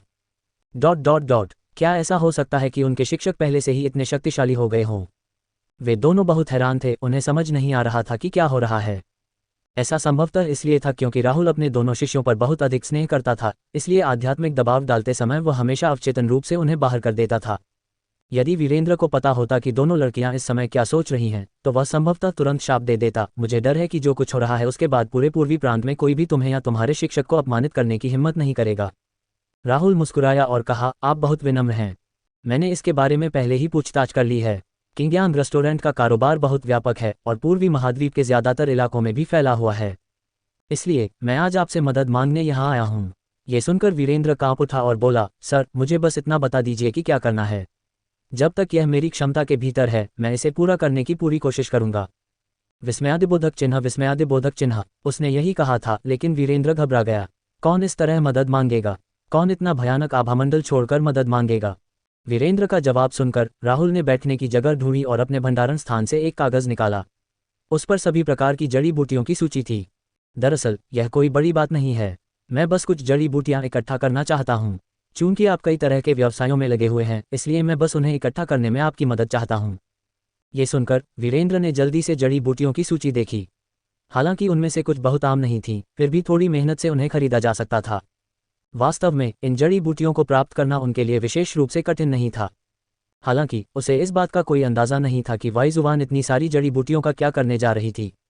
क्या वह इसका उपयोग गोलियों को परिष्कृत करने के लिए करने वाला था? खैर, यह उसका काम नहीं था, लेकिन उसे खुशी इस बात की थी कि राहुल के साथ रिश्ता बनाने का यह एक मौका था। राहुल की ख्याति दूर दूर तक फैल चुकी थी, उसकी युद्ध क्षमता बेजोड़ थी और उसे पूर्वी महाद्वीप का नंबर 1 प्रतिभाशाली व्यक्ति माना जाता था। इसके अलावा वह एक सर्वोच्च क्षेत्र विशेषज्ञ भी था। यदि वे उसके साथ अच्छे संबंध बना सकें तो एक किंग्यान रेस्तरां के लिए बेहद फायदेमंद होगा। किंग्यान रेस्तरां के प्रभारी और एक सक्षम व्यापारी के रूप में उन्होंने पहले ही अपना निर्णय ले लिया था। तो यह ऐसा था। इसे हम पर छोड़ दो। इन जड़ी बूटियों को खरीदना हमारे लिए कोई समस्या नहीं होगी और मैं इन्हें यथाशीघ्र क्लाउड स्काई पीक पर अवश्य भेज दूंगा। हालांकि हम इसके लिए कोई भुगतान स्वीकार नहीं करेंगे। इसे हमारे किंग्यान रेस्टोरेंट की ओर से एक छोटा सा उपहार समझिए। आप क्या सोचते हैं? वीरेंद्र ने ये सब कहा और राहुल को उम्मीद भरी नज़रों से देखा। जाहिर था कि वो राहुल के साथ अच्छे रिश्ते बनाना चाहता था, लेकिन गेंद राहुल के पाले में थी, उसके नहीं। राहुल ने वीरेंद्र को उदासीनता से देखा। वह स्पष्ट रूप से वीरेंद्र के इरादों को जानता था। एक पल सोचने के बाद उसने कहा, ऐसी व्यवस्था की कोई ज़रूरत नहीं है। मेरे पास इसके लिए पर्याप्त पैसा है और यही काफ़ी है कि तुम अपनी ईमानदारी दिखाओ। आखिरकार किसान होने के नाते हमें दूसरों पर कर्ज लेना पसंद नहीं है। तुम्हें ये समझना चाहिए, है ना? ठीक है, मैं समझ गया, वीरेंद्र ने जल्दी से जवाब दिया। हालांकि वह थोड़ा निराश था, फिर भी सब कुछ अनुकूल दिशा में आगे बढ़ रहा था। तो फिर ये कैसा रहेगा? हम आपको जड़ी बूटियां लागत मूल्य पर बेचेंगे। राहुल ने वीरेंद्र को उदासीनता से देखा। ऐसा लग रहा था जैसे वीरेंद्र सचमुच उससे दोस्ती करना चाह रहा था। खैर, चूंकि वह इतना जिद्दी था, इसलिए बार बार प्रस्ताव को अस्वीकार करना थोड़ा अशिष्टतापूर्ण होगा और इससे रिश्ते में खटास आ सकती है। राहुल ने बहुत शांति से कहा, ठीक है, आप कीमतें खुद तय कर सकते हैं, बस अपनी सीमाएं न लांघें। वह केवल कीमिया के लिए आवश्यक सामग्री तैयार करने हेतु औषधीय जड़ी बूटियां खरीदने आया था। जब वह प्राचीन कब्र में था तो राहुल ने पहले ही ऐसा करने के बारे में सोच लिया था। मूलतः वह इस मामले को वर्मा परिवार पर छोड़ने के लिए तैयार था, लेकिन उसके लिए बहुत सारी जड़ी बूटियों की आवश्यकता थी, इसलिए वर्मा परिवार के लिए उन्हें खरीदना सुविधाजनक नहीं था, क्योंकि उनके पास आवश्यक नेटवर्क और कनेक्शन की कमी थी। इसलिए वह सामान खरीदने के लिए किंग्यान रेस्तरां में आया था। राहुल को इन जड़ी बूटियों की कीमत की कोई परवाह नहीं थी। आखिरकार पैसा उसके लिए बस एक संख्या थी। राहुल द्वारा दी गई सूची को ध्यान से रखने के बाद वीरेंद्र ने मुस्कुराते हुए कहा, सर, यह मामला हम पर छोड़ दीजिए, हम आपकी ज़रूरतें ज़रूर पूरी करेंगे। वीरेंद्र की बातें सुनकर राहुल को राहत मिली। इन सभी जड़ी बूटियों को खरीदना कोई भी व्यक्ति कम समय में नहीं कर सकता था। एक पल सोचने के बाद राहुल पहले से ही दूसरे कामों की तैयारी कर रहा था। उन्होंने इन बातों के बारे में पहले ही सोच लिया था, लेकिन दुर्भाग्यवश हाल ही में उनके पास ऐसा करने का समय नहीं था। अब उन्हें इन कार्यों को पूरा करने के लिए इस समयावधि का लाभ उठाना चाहिए। राहुल ने सपाट लहजे में पूछा, ऐसा लगता है कि आपका किंग्यान रेस्तरां भी नीलामी व्यवसाय में शामिल है ना? क्षण भर के लिए स्तब्ध रहने के बाद वीरेंद्र ने जल्दी से कहा, हाँ, हम हैं। क्या सर कुछ खजाने नीलाम करना चाहते हैं? हाँ, मेरे पास कुछ खजाने हैं जिन्हें मैं बेचना चाहता हूँ, लेकिन यह मामला अभी ज़रूरी नहीं है। चलो इस पर बाद में बात करते हैं। इतना कहने के बाद राहुल ने अपने दोनों शिष्यों की ओर देखते हुए कहा, पहले मुझे एक कमरा तैयार करने में मदद करो। कुछ और काम है जिन्हें मुझे पहले निपटाना है। वीरेंद्र ने तुरंत जवाब दिया, ठीक है, मैं अभी किसी से आपके लिए यहाँ सबसे अच्छे कमरे का प्रबंध करवाता हूँ। कैजी, अभी जाओ और व्यवस्था करो। ये सुनकर नौकर ने तुरंत कांपती हुई आवाज में कहा, ठीक है, मैं तुरंत चलता हूँ। पहले तो नौकर ने सोचा था कि राहुल किसी अमीर आदमी का बेटा है, लेकिन अचानक भगवान वीरेंद्र, जिनकी वह बहुत कद्र करता था, भी उसे खुश करने की कोशिश करते रहे। ये स्पष्ट था कि यह व्यक्ति कितना शक्तिशाली था। इस समय नौकर पसीने से तरबतर था। उसे डर था कि अगर उसने गलती से उसे उकसा दिया तो उसकी जान चली जाएगी। ये सोचकर उसे बहुत डर लगा। शुक्र है कि यह विशेषज्ञ बहुत उदार था, वरना उसने जो किया उसके बाद वह जिंदा नहीं बचता। नौकर ने जल्दी से उन तीनों को एक आलीशान कमरे में ले गया। सुप्रिया और खुशी दोनों बहुत उलझन में थे। उनके गुरु को किंगजयपुर शहर में कौन से मामले निपटाने थे? राहुल मुस्कुराया और कहा, आप बहुत विनम्र हैं। मैंने इसके बारे में पहले ही पूछताछ कर ली है। किंग्यान रेस्टोरेंट का कारोबार बहुत व्यापक है और पूर्वी महाद्वीप के ज़्यादातर इलाकों में भी फैला हुआ है, इसलिए मैं आज आपसे मदद मांगने यहाँ आया हूँ। ये सुनकर वीरेंद्र कांप उठा और बोला, सर, मुझे बस इतना बता दीजिए कि क्या करना है। जब तक यह मेरी क्षमता के भीतर है, मैं इसे पूरा करने की पूरी कोशिश करूंगा। विस्मयादिबोधक चिन्ह। जब वे कमरे में दाखिल हुए तो राहुल ने नौकर को विदा कर दिया। सुप्रिया ने फिर उससे पूछा, गुरुजी, आपने इतनी सारी जड़ी बूटियां क्यों खरीदी? क्या आप जड़ी बूटियों का व्यवसाय शुरू करना चाहते हैं? खुशी भी बड़ी दिलचस्पी से राहुल को देख रहा था, जवाब का इंतजार कर रहा था। राहुल ने भी इस बार धीरे से अपना मुंह खोला, दरअसल यह कोई खास बात नहीं है।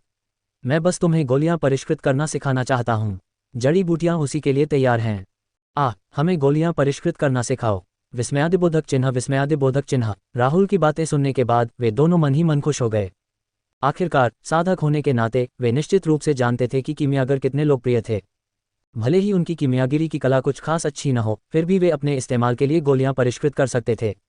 भविष्य में उन्हें दूसरों से मदद मांगने की ज़रूरत नहीं पड़ेगी। इसके अलावा उन्होंने देखा था कि राहुल जो गोलियां अक्सर इस्तेमाल करती थी और देती थी, वे कितनी कीमती थी, इसलिए उनका उत्साह स्वाभाविक था।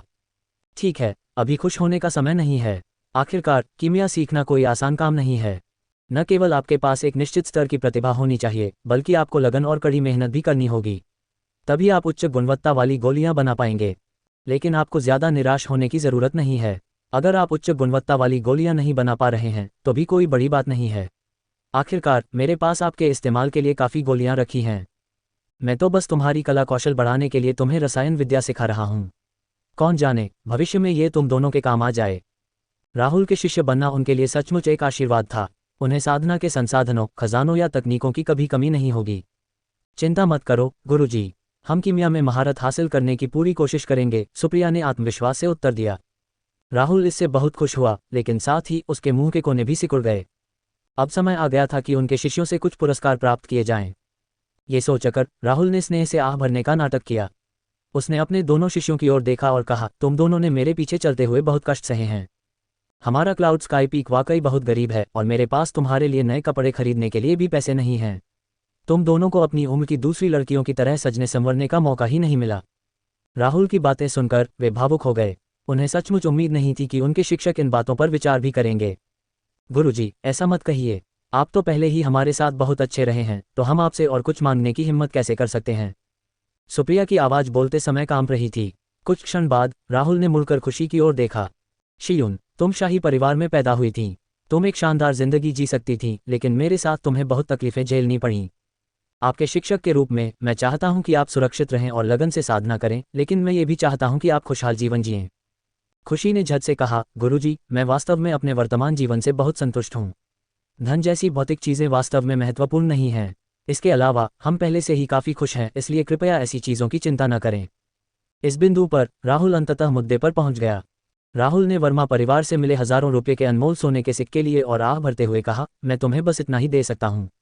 जाओ और इसे खर्च करो। अपने लिए कुछ सुंदर कपड़े और सामान खरीदो। इतना सारा गहरा सोना देखकर सुप्रिया पूरी तरह से हक्की बक्की रह गई। उसने पहली बार इतना गहरा सोना देखा था। हालांकि वह बहुत आभारी महसूस कर रही थी, फिर भी वह इसे अस्वीकार करना चाहती थी। अप्रत्याशित रूप से राहुल ने सुप्रिया और खुशी के उसे अस्वीकार करने से पहले बात की।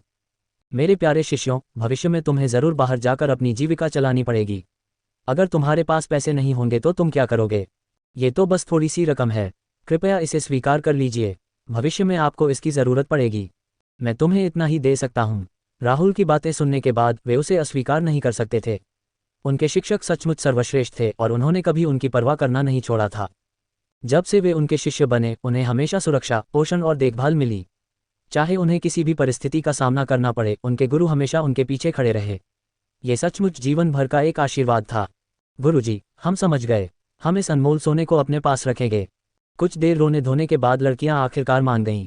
ये देखकर कि उसके दो शिष्यों ने अंततः गहन सोना स्वीकार कर लिया था, राहुल का दिल खुशी से भर गया। सौभाग्य से वह अभिनय और शब्दों में काफी कुशल था, अन्यथा उन्हें सहमत कर पाना मुश्किल होता। यद्यपि राहुल मन ही मन खुश था, फिर भी उसके चेहरे पर शांति का भाव था, क्योंकि वह अपने शिष्यों को सांत्वना दे रहा था। ठीक है, इतना भावुक होने की जरूरत नहीं है। पहले इस अनमोल सोने को अपनी जगह पर रख लो। बाद में तुम बाहर जाकर जी भरकर खरीदारी कर सकती हो और जो चाहो खरीद सकती हो। तुम्हें इस छोटी सी रकम की चिंता करने की जरूरत नहीं है, ठीक है? ये कहने के बाद राहुल ने उनके सिर थपथपाए। सुप्रिया ने राहुल की ओर देखा और कहा, ठीक है गुरुजी, हम समझ गए। एक राजकुमारी के रूप में खुशी वास्तव में पैसे की अवधारणा को नहीं समझती थी और यहाँ तक कि वह अपना हिस्सा प्रबंधन के लिए सुप्रिया को सौंपना चाहती थी। हालांकि सुप्रिया ने इसकी अनुमति नहीं दी, इसलिए उसे अभी भी आधी राशि मिली, जो लगभग 6000 टेल थी। डिंग, बधाई हो, मेज़बान ने अपने शिष्यों को 12000 टेल गहरा सोना दिया है। मेज़बान को 10,000 गुना महत्वपूर्ण इनाम मिला है। बधाई हो, मेज़बान को 120 मिलियन टेल का गहन सोना मिला है। विस्मयादिबोधक चिन्ह, विस्मयादिबोधक चिन्ह। 120 मिलियन टेल गहरा सोना। सिस्टम नोटिफिकेशन सुनकर राहुल बहुत खुश हुआ। ये बहुत बड़ी रकम थी। अब वह नवधनाढ्य वर्ग का सदस्य था। वह जो चाहे खरीद सकता था। क्या उन्हें क्लाउड स्काई पीक पर स्थित आवासों का नवीनीकरण करना चाहिए? क्या उसे नीलामी में जमकर खर्च करना चाहिए? संभावनाएं अनंत थीं। 120 मिलियन टैल गहन सोने को उसके भंडार में स्थानांतरित करने में बस कुछ ही समय लगा। गहरे सोने के छोटे से पहाड़ को देखकर राहुल का दिल जोरों से धड़क उठा। वह उसे खर्च करने के लिए बेताब था। ईमानदारी से कहें तो यद्यपि 120 मिलियन टन सोना वास्तव में बहुत था, लेकिन यदि वह कीमती खजाने और कलाकृतियां खरीदना शुरू कर देता तो ये ज़्यादा समय तक नहीं चलता। इसके अलावा कीमिया के लिए शुरुआती पूंजी की ज़रूरत थी। वे जड़ी बूटियां और भट्टियां आसमान से नहीं टपकतीं। इसलिए उसे अभी भी अपने खर्च पर नज़र रखनी थी, कम से कम अभी के लिए तो। उसने वीरेंद्र से अपने पास मौजूद कुछ खजानों को बेचने के लिए इसलिए कहा था ताकि ज़्यादा पैसे कमा सके।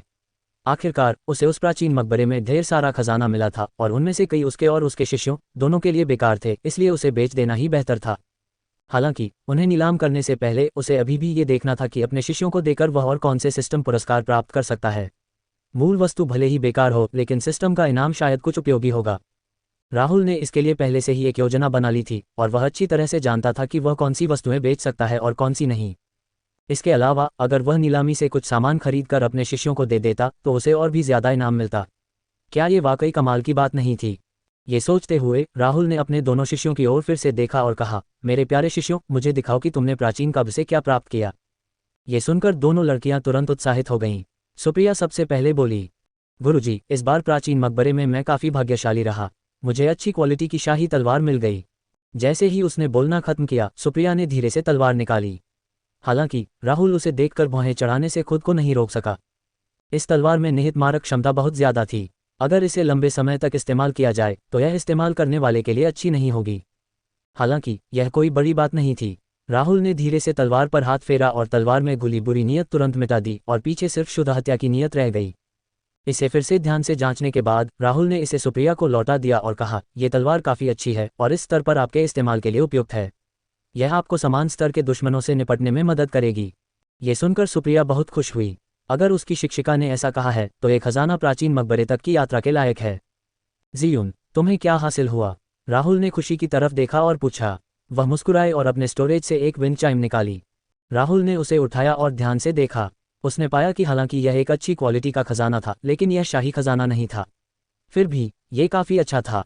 खुशी को विंड चाइम लौटाने के बाद राहुल ने ध्यान से सोचना शुरू किया। प्राचीन मकबरे की इस यात्रा के दौरान सुप्रिया की समग्र प्रगति खुशी से कहीं ज्यादा थी। हालांकि साधना के मामले में खुशी का सुधार ज्यादा तेज था। खुशी की शक्ति पहले ही भौतिकीकरण क्षेत्र के चरम पर पहुंच चुकी थी। जब उसने मेघ आकाश शिखर छोड़ा तो वह अभी भौतिकीकरण क्षेत्र में प्रवेश ही कर पाई थी। ऐसा लगता है कि खुशी को कुछ अन्य खजाने प्राप्त करने चाहिए थे जिससे उसे प्राचीन मकबरे के भीतर अपनी साधना का स्तर बढ़ाने में मदद मिली। सुप्रिया शून्य क्षेत्र के मध्य चरण तक पहुंच गई थी, जो कि प्रारंभिक चरण के शून्य क्षेत्र साधना की तुलना में अधिक था जो उसने क्लाउड स्काई शिखर छोड़ने से पहले किया था। हालांकि उसकी प्रगति खुशी जितनी तेज नहीं थी, फिर भी वह ज्यादातर दूसरे साधकों से कहीं ज्यादा तेज थी। वह लगभग तनवीर के बराबर पहुंच गई थी, जो उससे कहीं ज्यादा समय से साधना कर रहा था। अपने दो शिष्यों की फसल की जांच करने के बाद राहुल भी राहत में मुस्कुराया। उन्होंने अच्छा किया। एक क्षण के विचार विमर्श के बाद येजियान ने गॉडसेबर निकाला जो उसने सफ़ेद भौं वाले बूढ़े व्यक्ति को मारने के बाद प्राप्त किया था। गॉडसेबर छोटा और तेज था और उसकी ताकत को कम करके नहीं आंका जा सकता था। यहाँ तक कि राहुल भी इससे लगभग घायल हो ही गया था। शियुन, तुम्हारे पास चलाने के लिए कोई उपयुक्त हथियार नहीं है, इसलिए मैं तुम्हें ये गॉडसेबर दूंगा। जैसे ही उसने बोलना समाप्त किया, राहुल ने उसे सौंप दिया। खुशी दंग रह गई। जैसे ही उसने गॉडसेबर को छुआ, उसे उसके अंदर छिपी बेहद गहरी हत्या की मंशा का एहसास हो गया। गुणवत्ता के मामले में ये गॉडसेबर सुप्रिया की शाही तलवार के बराबर था। अध्यापक, इस समय खुशी के पास कहने को शब्द नहीं थे। फिर भी राहुल ने लोहा गर्म रहते हुए ही वार करना जारी रखा और कहा, ठीक है, अब और कुछ कहने की जरूरत नहीं है। बस जो मैं तुम्हें दे रहा हूँ ले लो। तुम इतने विनम्र क्यों हो रहे हो? चूंकि मैंने तुम्हें पहले ही दे दिया है तो जरूर मैंने सोच समझकर ही दिया होगा। सुप्रिया के पास पहले से ही शाही तलवार और क्लाउड स्काई तलवार है, लेकिन आपके पास अभी तक कोई उचित हथियार नहीं है। तुम दोनों मेरे लिए अनमोल हो। मैं पक्षपात नहीं करूंगा। ये गॉडसेबर लो और इसका अच्छे से इस्तेमाल करो। अपने शिक्षक से गॉडसेबर प्राप्त करने के बाद खुशी ने इसे अपने हाथों में पकड़ लिया और इसे चारों ओर लहराना शुरू कर दिया। राहुल ने मुस्कुराते हुए इस दृश्य को देखा और कहा, इस हथियार को गॉडसेबर कहा जाता है और इसका उपयोग एक अत्यंत शक्तिशाली क्षमता को उजागर करने के लिए किया जा सकता है। जब हम क्लाउड स्काई पीक पर वापस लौटेंगे तो मैं आपको इसका उपयोग करना सिखाऊंगा। इसकी मदद से आपकी हल्फाया तकनीक और भी अधिक शक्ति प्रदर्शित करने में सक्षम होगी और आपकी लड़ाकू ताकत निश्चित रूप से कई गुना बढ़ जाएगी। खुशी उत्साहित हो गया और बोला, शिक्षक सर्वश्रेष्ठ हैं। अपनी साधना के स्तर में वृद्धि के साथ उसका सामना अधिकाधिक शक्तिशाली साधकों से हुआ और अब उसे एक अच्छे हथियार के महत्व का एहसास हो गया। अब से उसे लगातार अपनी बड़ी बहन के संरक्षण में रहने की जरूरत नहीं पड़ेगी। वह इसे आजमाने के लिए बेताब थी। ये देखकर राहुल भी बहुत खुश हुआ। फिर उसने लचीले कवच के 2 सेट निकाले। इन 2 कवचों में से एक अग्नि और दूसरा हिम का था। राहुल ने ये कवच सफ़ेद भौहों वाले बूढ़े व्यक्ति से प्राप्त किए थे और ये उसके दोनों शिष्यों के लिए बिल्कुल उपयुक्त थे। यद्यपि कवच के ये दोनों सेट उसके इंद्रधनुषी वस्त्र जितने मजबूत नहीं थे, फिर भी वे अपने स्तर पर उपयोग करने के लिए पर्याप्त थे। एक एक सेट ले लो, विनम्र होने की कोई ज़रूरत नहीं है। वे दोनों दंग रह गए। अभी और भी कुछ था। आज उनके शिक्षक को क्या परेशानी थी? क्या ऐसा हो सकता है कि वह सचमुच रातों रात अमीर बन गया हो और अपना सारा खजाना दान करने के लिए इंतजार नहीं कर सकता हो? यदि बाहरी लोग ये दृश्य देखें तो वे निश्चित रूप से ईर्ष्या से भर जाएंगे। रहस्यवादी दुनिया में किस प्रकार का गुरु अपने शिष्यों को निरंतर खजाना देता रहेगा? सुप्रिया और खुशी ने अब और संकोच नहीं किया। उन्होंने बस स्वीकार कर लिया, क्योंकि वे पहले ही कई बार उनका शुक्रिया अदा कर चुके थे। महत्वपूर्ण बात यह थी कि वे भविष्य में अपने गुरु को निराश नहीं करेंगे। खुशी ने अग्नि विशेषता वाला कवच लिया और उसे पहन लिया, जबकि सुप्रिया ने बर्फ विशेषता वाला कवच चुना। इस समय सुप्रिया को भी लगा कि प्राचीन मकबरे की उसकी यात्रा व्यर्थ गई। अंततः उसे अपने गुरु से और भी बहुत कुछ मिला। अपने शिक्षक की देखभाल से उसका दिल खुश हो गया। उसने उनकी दयालुता और उदारता को याद रखने की कसम खाई। अपनी ज़रूरत की सारी चीज़ें देने के बाद उसने अपने प्रयासों को सफल माना। राहुल ने अपने दोनों शिष्यों की ओर देखा और कहा, ठीक है, अभी भी बहुत समय है, इसलिए तुम दोनों साथ में खरीदारी करने जा सकते हो और जो चाहो खरीद सकते हो। मैं आज तुम्हें छुट्टी देता हूँ। तुम जाकर जो चाहो करो। ठीक है शिक्षक, आप सबसे अच्छे हैं, उन दोनों ने तुरंत जवाब दिया। जैसे ही उन्होंने ये कहा, वे हाथों में हाथ डाले उछलते हुए सड़क की ओर चल पड़े। जब से उन्हें राहुल के शिष्यों के रूप में स्वीकार किया गया था, वे पूरी तरह से साधना पर केंद्रित थे और उन्हें इस तरह आराम करने का समय ही नहीं मिला था। इसके अलावा अपने गुरु के पास होने के कारण वे निश्चिंत होकर सड़कों पर घूम सकते थे। जब उसने अपने 2 शिष्यों को कमरे से बाहर जाते देखा तो राहुल तुरंत कान से कान तक मुस्कुराया, क्योंकि उसके दिमाग में सिस्टम नोटिफिकेशन गूंज रहा था। डिंग, चून की मेज़बान ने खुशी को गॉड सेबर दिया है। मेज़बान को एक महत्वपूर्ण इनाम मिला है और उसे एक गॉड स्वॉर्ड दोषपूर्ण प्राप्त हुआ है। गॉड सेबर ने उसे गॉड स्वॉर्ड अर्जित किया था। राहुल उत्साहित था और जल्दी से इसकी जांच की। जैसे ही उसने इसे बाहर निकाला, एक चौंकाने वाली जानलेवा आभा उसके चेहरे पर आ लगी और पूरा कमरा भर गया। यदि राहुल ने समय पर नियंत्रण नहीं किया होता तो किंगजयपुर शहर संभवतः हत्या की मंशा से अराजकता में डूब गया होता। गॉड स्वॉर्ड की उत्पत्ति प्राचीन काल से हुई थी। इसमें निहित हत्या की क्षमता क्लाउड हेवन स्वॉर्ड से कहीं अधिक थी। और ये तलवार खराब थी। अगर इसकी मरम्मत हो जाती तो क्या यह एक महाशक्तिशाली तलवार नहीं होती? ऐसा लग रहा था कि आज उन्हें सचमुच और लाक्षणिक रूप से सोना मिल गया है। राहुल की आंखें चमक उठी जब उसने अपने हाथ में रखी ईश्वरीय तलवार को घूरा। वह इतना उत्साहित था कि बोल नहीं पा रहा था। यद्यपि गॉड स्वॉर्ड बुरी तरह क्षतिग्रस्त हो गया था, फिर भी वह उसके स्वरूप से मूर्ख नहीं बना। यदि गॉड स्वॉर्ड शीर्ष स्थिति में होता तो यह राहुल की क्लाउड हेवन स्वॉर्ड को भी पार कर जाता। इसके साथ वह एक सीलबंद अमर क्षेत्र विशेषज्ञ का विरोध करने में भी सक्षम हो सकता है। हालांकि इसका नकारात्मक पक्ष ये था कि इसे अपनी चरम स्थिति में वापस लाना आसान नहीं होगा। इसके अलावा भले ही वह अब गॉड स्वॉर्ड को उसकी चरम अवस्था में वापस ला सके, राहुल के पास उसे पूरी तरह से सक्रिय करने की ताकत नहीं थी, और अगर वह उसे पहली बार में सक्रिय करने में कामयाब भी हो जाता तो एक ही हमले के बाद वह थक जाता। तभी एक और सिस्टम नोटिफिकेशन बज उठा। डिंग, चूंकि आपने अपने 2 शिष्यों को अग्नि और बर्फ गुण वाले लचीले कवच दिए हैं, इसलिए आपको 2 महत्वपूर्ण पुरस्कार मिले हैं और आपको अग्नि और बर्फ के लचीले कवच का एक सेट भी मिला है। इस बार राहुल को पहले जैसा अद्भुत खजाना नहीं मिला। फिर भी जिस चीज़ को वह नीरस समझता था वह अनगिनत लोगों के सपनों का फल थी। अगर वह इन्हें बाद में नीलाम कर देता तो शायद अच्छा खासा मुनाफा कमा लेता। लेकिन सोच विचार के बाद उसने तय किया कि इन दोनों को भी अपने शिष्यों को दे देगा और जो उसने अभी अभी दिए थे उन्हें भी नीलाम कर देगा। इन उच्च गुणवत्ता वाली वस्तुओं को ऐसे ही बेचा और बर्बाद नहीं किया जाना चाहिए। बेहतर होगा कि इन्हें उनके शिष्यों को दे दिया जाए। आखिरकार वह हर समय उनके साथ तो नहीं रह सकते, इसलिए वे जितने मजबूत और सुरक्षित रहेंगे उतना ही अच्छा होगा। कुछ गंभीर विचार विमर्श के बाद राहुल ने उन खजानों का एक हिस्सा निकाला जो उसने नीलामी के लिए तैयार किए थे। इन खजानों में यम की सुई भी एक अच्छा खजाना था। कुछ और भी खजाने थे जिनका पूरा मूल्यांकन करने की राहुल ने जहमत नहीं उठाई। उसने उन सबको निकाल लिया और उन्हें नीलाम करने का फैसला किया। जब तक राहुल ने इन सभी चीज़ों को सुलझाया तब तक आधा दिन बीत चुका था। गुरुजी, हम वापस आ गए हैं। सुप्रिया और खुशी चेहरे पर मुस्कान लिए कमरे में चले गए। राहुल ने मुड़कर नहीं देखा, बल्कि पूछा, कैसा रहा? जो खरीदा उससे खुश हो? क्या किसी ने तुम्हें कोई परेशानी दी? हम बहुत खुश हैं। कोई आकर हमें कैसे उकसा सकता है। वैसे टीचर, आप अभी क्या कर रहे हैं? खुशी बड़ी दिलचस्पी से वहां गया और उन खजानों को देखा जिन्हें राहुल नीलाम करने जा रहा था। तभी राहुल ने अपना सिर उठाकर खुशी की तरफ देखा। उसने तुरंत जवाब दिया, दरअसल मैं कुछ नहीं कर रहा हूँ। मैं तो बस कुछ खजाने छांट रहा हूँ। मुझे अभी अभी लचीले कवच के ये 2 सेट मिले हैं। ये उन कवचों से बेहतर हैं जो मैंने तुम्हें पहले दिए थे, इसलिए इन्हें ले लो और पहनकर देखो। ये सुनकर वे दोनों बहुत हैरान हो गए। सुप्रिया भी जल्दी से वहां पहुंचे और बर्फ विशेषता वाले लचीले कवच को उठाया और ध्यानपूर्वक उसकी जांच की। वाह, ये लचीला कवच अद्भुत है, सुप्रिया ने सदमे में कहा। रहस्यवादी दुनिया में कवच सेट भी अत्यंत मूल्यवान थे, यहाँ तक कि हथियारों से भी अधिक।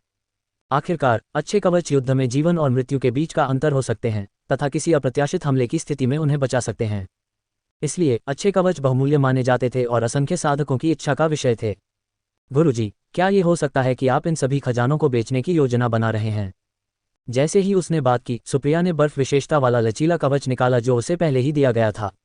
राहुल ने उदासीनता से कहा, हाँ, वैसे भी ये खजाने मेरे ज्यादा काम के नहीं हैं। मैं इन्हें पैसों से बदल दूंगा ताकि हम कीमिया के लिए और जड़ी बूटियां खरीद सकें। ये सुनकर सुप्रिया उसके इरादे समझ गई। उसने तुरंत पुराने कवच को नए कवच से बदल दिया। सारा खजाना समेटने के बाद राहुल अपने 2 शिष्यों को कमरे से बाहर ले गया।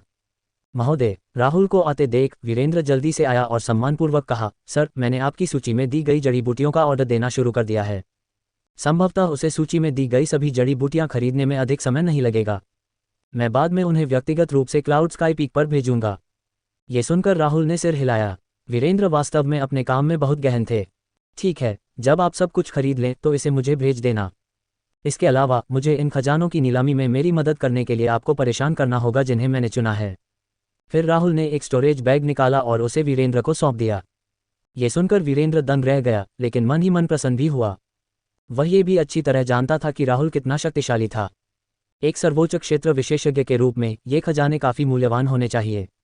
यदि संभव होता तो वह ये सारी खजाने खुद खरीद लेता। काश मैं ये सब खुद खरीद पाता, लेकिन मेरे पास वित्तीय संसाधन कम हैं। वीरेंद्र ने फिर जल्दी से आगे कहा, सर, संयोग से किंग्यान रेस्तरां में आज नीलामी हो रही है। कई किसान यहाँ कुछ खजाने चुनने आए हैं।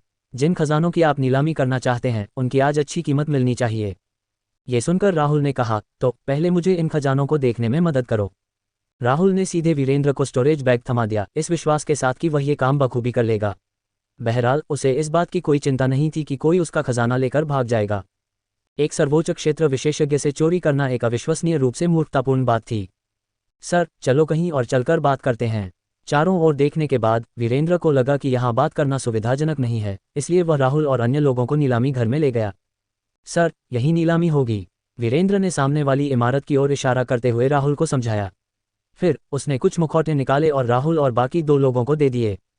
युवा स्वामी, नीलामी घर प्रत्येक विशिष्ट अतिथि की गोपनीयता की रक्षा करता है। इसलिए नीलामी घर में प्रवेश करते समय अतिथियों को यह मास्क पहनना अनिवार्य है।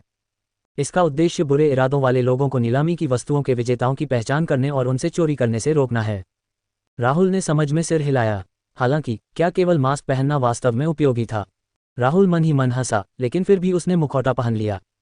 हालांकि उन्होंने खुद कभी किसी नीलामी घर में प्रवेश नहीं किया था, फिर भी नीलामी प्रक्रिया से वे अनजान नहीं थे। आखिरकार उन्होंने अपने पिछले जीवन में अनगिनत कहानियां और उपन्यास पढ़े थे। सामान्य परिस्थितियों में जब नायक नीलामी घर में पहुंचता है तो या तो वह संयोगवश कोई बड़ा सौदा कर लेता है या किसी अन्य बड़े व्यक्ति को उकसा देता है। लेकिन उसके लिए बात अलग थी। आखिरकार वो यहाँ बड़ा आदमी था, भला कौन उसे उकसाने की हिम्मत कर सकता था? ... ये मुखौटा पहनना संभवतः केवल दूसरों की सुरक्षा के लिए था और यह राहुल के लिए ज्यादा उपयोगी नहीं था। शियुन, यह नीलामी घर इतना अजीब क्यों है? राहुल के पीछे पीछे सुप्रिया और खुशी फुसफुसाते हुए बातें करने लगे। ये सुनकर खुशी भी इधर उधर देखने लगी। हालांकि उसे कुछ नजर नहीं आया, इसलिए उसने पूछा, वरिष्ठ बहन यू, आपका क्या मतलब है? सुप्रिया की नज़र नीलामी में इधर उधर दौड़ती हुई कई महिलाओं पर टिकी थी। उसे लगा कि उनकी आंखों में कोई रोशनी नहीं है, मानो वे रोबोट हों। इसीलिए उसे लगा कि स्थिति बहुत अजीब है। ये औरतें ऐसी क्यों दिख रही हैं? खुशी को तुरंत समझ आ गया कि उसकी बड़ी बहन के ये शब्द क्या कहने का मतलब है। उसने झट से समझाया, ये औरतें वाकई बहुत दुखी हैं। हो सकता है कि इन्हें बचपन में ही यहाँ बेच दिया गया हो और नीलामी घर में मेहमानों की खातिरदारी करने वाली नौकरानियों के तौर पर प्रशिक्षित किया गया हो। ये प्रशिक्षण काफ़ी कठोर है और इसका उद्देश्य नीलामी घर के प्रति पूर्ण निष्ठा और आज्ञाकारिता सुनिश्चित करना है। ये बहुत क्रूर लगता है, लेकिन रहस्यवादी दुनिया ऐसी ही होती है। ये जंगल का नियम है। उन्हें कम ही नुकसान हुआ है और उनमें अपनी किस्मत बदलने की ताकत नहीं है। खुशी की बातें सुनकर सुप्रिया का चेहरा पीला पड़ गया था। उसे थोड़ा डर लग रहा था। यदि राहुल ने उसे शिष्य के रूप में नहीं लिया होता तो क्या उसका अंत भी इन महिलाओं की तरह होता। ये सोचकर सुप्रिया को घृणा हुई, लेकिन साथ ही उसका हृदय राहुल के प्रति कृतज्ञता से भर गया। वह सचमुच उसका जीवन रक्षक उपकारक था। राहुल की पीठ को देखते हुए उसे अभूतपूर्व सुरक्षा का एहसास हुआ। थोड़ी देर बाद उसने खुशी से कहा, शुक्र है कि शिक्षक ने मुझे अपने साथ ले लिया, वरना मेरा भी हाल उनके जैसा हो जाता। ये सुनकर खुशी हल्के से मुस्कुराए। उसने सुप्रिया का हाथ पकड़ते हुए कहा, हमारे अनुभव वास्तव में कुछ हद तक एक जैसे हैं। सुप्रिया की तुलना में खुशी की स्थिति थोड़ी ही बेहतर थी। शादी के लिए इस्तेमाल होने के कारण वह वास्तव में एक औजार से ज्यादा कुछ नहीं थी। दोनों ने एक दूसरे को देखा। उनकी नजरों का मतलब साफ था। फिर वे राहुल के पीछे पीछे एक आलीशान कमरे में पहुंच गए। सर, ये हमारे नीलामी घर के सबसे शानदार कमरों में से एक है, स्वीट 001, वीरेंद्र ने चापलूसी से कहा। वह ये भी जोड़ना चाहते थे कि इस स्वीट में केवल नीलामी घर के शीर्ष अतिथि ही प्रवेश कर सकते हैं। हर कोई उनके शानदार प्रदर्शन को देख रहा था। हालांकि वह राहुल को दुखी करने से डरता था, इसलिए उसने चुपचाप ये शब्द अपने दिल में रख लिए। वैसे भी पिछले शीर्ष मेहमानों में से कोई भी राहुल की हैसियत की बराबरी नहीं कर सकता था। स्वीट में चलते हुए राहुल ने कमरे को देखा और महसूस किया कि यह बहुत अच्छा था। ये जगह बहुत अच्छी है।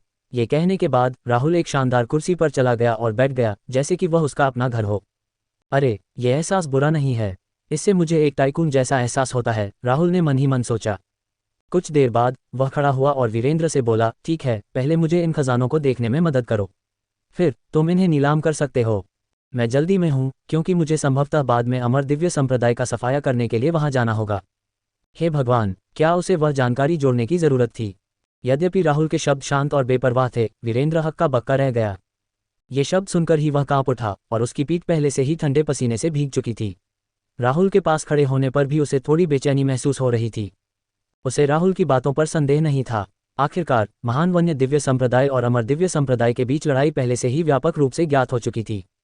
ग्रैंड एल्डर दारा सिंह शायद पहले से ही वहां अपना काम कर रहे थे। मैं इस तरह के अस्तित्व को भड़काने का जोखिम नहीं उठा सकता। मुझे उसे खुश रखना है। ठीक है सर, मैं इसे तुरंत पूरा कर लूंगा, वीरेंद्र कांप उठा और जल्दी से जवाब दिया।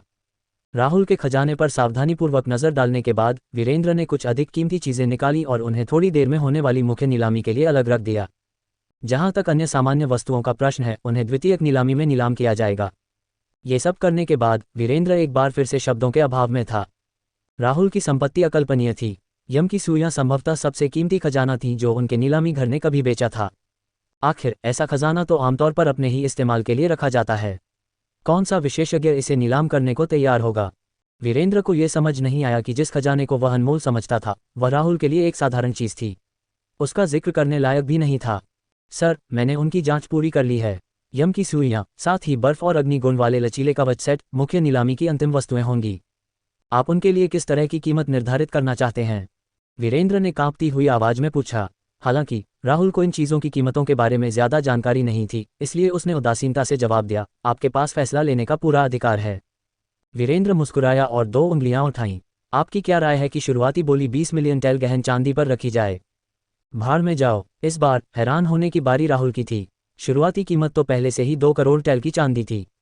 यद्यपि यह गहन चांदी थी, फिर भी 20 मिलियन टेल गहन चांदी 200,000 टेल गहन सोने के बराबर थी। उस समय यदि वह राशि अपने शिष्यों को दे दे और व्यवस्था से एक और भरपूर इनाम प्राप्त कर ले, तो क्या उसे भविष्य में भी धन के बारे में चिंता करनी पड़ेगी? और ये तो बस शुरुआती कीमत थी। हे भगवान, इस समय राहुल को पहले से ही लग रहा था कि उसके आगे एक असीम भविष्य है। उसके दिल में उत्साह अवर्णनीय था, लेकिन उसके हाव भाव में कोई बदलाव नहीं आया। ठीक है, तो फिर इसे शुरुआती कीमत मान लेते हैं। ये सुनने के बाद कि राहुल शुरुआती कीमत पर सहमत हो गया है, वीरेंद्र का दिल आखिरकार शांत हो गया। वह सचमुच थोड़ा डरा हुआ था। यदि राहुल अपने द्वारा दी गई कीमत से संतुष्ट नहीं होता और गुस्से में आ जाता तो उसकी मृत्यु भी हो सकती थी। ये सौदा इतना भयावह क्यों था? यह उसके पूरे जीवन का सबसे खतरनाक सौदा था। वह ठंडे पसीने से भीग गया था। ठीक है सर, अगर और कुछ नहीं है तो मैं पहले विदा लेता हूँ। हर कोई उनके शानदार प्रदर्शन को देख रहा था। यहाँ 1 मिनट रुको, मुझे लगता है कि नीलामी जल्द ही शुरू हो जाएगी। राहुल ने स्वीकृति में सिर हिलाया और फिर बैठ गया। सुप्रिया और खुशी भी राहुल के बगल में बैठ गए। वे भी नीलामी देखने के लिए उत्सुक थे। उनके शिक्षक के खजाने को किस कीमत पर बेचा जाएगा। जैसे जैसे समय बीतता गया, नीलामी हॉल की सीटें धीरे धीरे भरती गईं। हालांकि उस समय राहुल ने देखा कि स्वीट के बाहर बहस हो रही थी। राजकुमार झांगलू, स्वीट 001 में एक वीआईपी अतिथि हैं। आप अंदर नहीं जा सकते। उफ, क्या वीआईपी? मैं एक राजकुमार हूं और यहाँ का सबसे महत्वपूर्ण अतिथि। जैसे ही उसने बोलना समाप्त किया, सुनहरे वस्त्र पहने एक तोंदयुक्त बूढ़ा आदमी अचानक दरवाजा खोलकर अंदर चला आया। इस व्यक्ति को देखने के बाद खुशी अपनी भौहें चढ़ाने से खुद को नहीं रोक सका। सुप्रिया ने अपनी छोटी बहन के अजीब व्यवहार को पहले ही भांप लिया था और जल्दी से पूछा, शियुन, क्या हो रहा है? क्या तुम जानती हो कि यह बूढ़ा आदमी कौन है? एक पल सोचने के बाद खुशी ने जवाब दिया, हाँ, मैं करता हूँ। वह सौर्य दिव्य साम्राज्य का राजकुमार है। उसका नाम फैंगलू है, लेकिन लोग उसे राजकुमार झांगलू कहते हैं। मुझे लगता है कि उसे मेरा चाचा माना जा सकता है। डॉट डॉट सुप्रिया ने समझ में सिर हिलाया। उन्होंने अपने चेहरों पर मुखौटे पहने हुए थे, इसलिए यह अजीब नहीं था कि फैंगलू ने जियुन को नहीं पहचाना। क्या आप जाकर नमस्ते कहना चाहेंगे? सुप्रिया ने मासूमियत से पूछा। ये सुनकर खुशी असहाय महसूस करने लगी और अप्रिय स्वर में बोली, यह उतना आसान नहीं है जितना आप सोच रहे हैं। हालांकि वह मेरे चाचा हैं, मैं उन्हें बिल्कुल भी परिवार का सदस्य नहीं मानती, नहीं वह ऐसा मानते हैं। इसके अलावा शाही परिवार में मेरी स्थिति उनकी तुलना में बहुत कम है, इसलिए मेरे पास उन्हें बधाई देने का कोई कारण या अधिकार नहीं है। ये सुनकर सुप्रिया को अचानक एहसास हुआ। उसने चुपके से जियुन का छोटा सा हाथ पकड़ लिया। चलो देखते हैं कि किस वीआईपी ने वास्तव में मेरा स्वीट चुरा लिया है। फैंगलू घमंडी भाव से धीरे धीरे कमरे में दाखिल हुआ। इधर उधर देखने के बाद उसने सुप्रिया और खुशी को नज़रअंदाज कर दिया। उसे लगा कि ये दोनों औरतें सिर्फ वीआईपी की सेवा के लिए यहाँ आए हैं। तभी उसकी नज़र राहुल पर पड़ी। उसे देखकर फैंगलू की भौहें तन गईं और उसने मन ही मन सोचा, यह आदमी तो बहुत जवान दिखता है। क्या हो सकता है कि यह किसी बड़े परिवार से हो? ये सोचकर फैंगलू को राहत मिली। जब तक ये कोई विशेष रूप से शक्तिशारावत परिवार नहीं था, वह आसानी से इस मामले को सुलझा सकता था। इस समय राहुल ने एक शब्द भी नहीं कहा। उसने शांत भाव से फैंगलू को देखा। डॉट डॉट डॉट एक नौकर जल्दी से आया और घबरा कर बोला, मुझे माफ़ करना साहब, मैं उसे अभी रोक नहीं सका और उसे आपको परेशान करने के लिए आने दिया। इतना कहते ही नौकर के पैर डर के मारे कांपने लगे। उसे अब भी याद था कि वीरेंद्र ने उसे साफ तौर पर राहुल की अच्छी तरह से सेवा करने और उसे उकसाने से मना किया था, वरना यहाँ के लोग शायद मर जाएंगे। हालांकि उसे आश्चर्य हुआ कि उसने राजकुमार फैंगलू को रोकने की कितनी भी कोशिश की, लेकिन उसने उसे पूरी तरह से नज़रअंदाज कर दिया और अंदर घुस आया। इससे वह दुविधा में पड़ गया। राजकुमार, अगर आप जीने से थक गए हैं तो मुझे इसमें मत घसीटिए। मैंने अभी तक ज़्यादा दिन नहीं जिया है। राहुल ने हाथ उठाकर नौकर को इशारा किया कि वह इस मामले में दखल न दे। फिर उसने फैंगलू को घूर कर देखा कि वह क्या चाल चलेगा। सावधानीपूर्वक विचार करने के बाद फैंगलू ने फैसला किया कि राहुल वास्तव में एक बड़े परिवार का एक युवा स्वामी था जो बोरियत से बाहर घूमने गया था।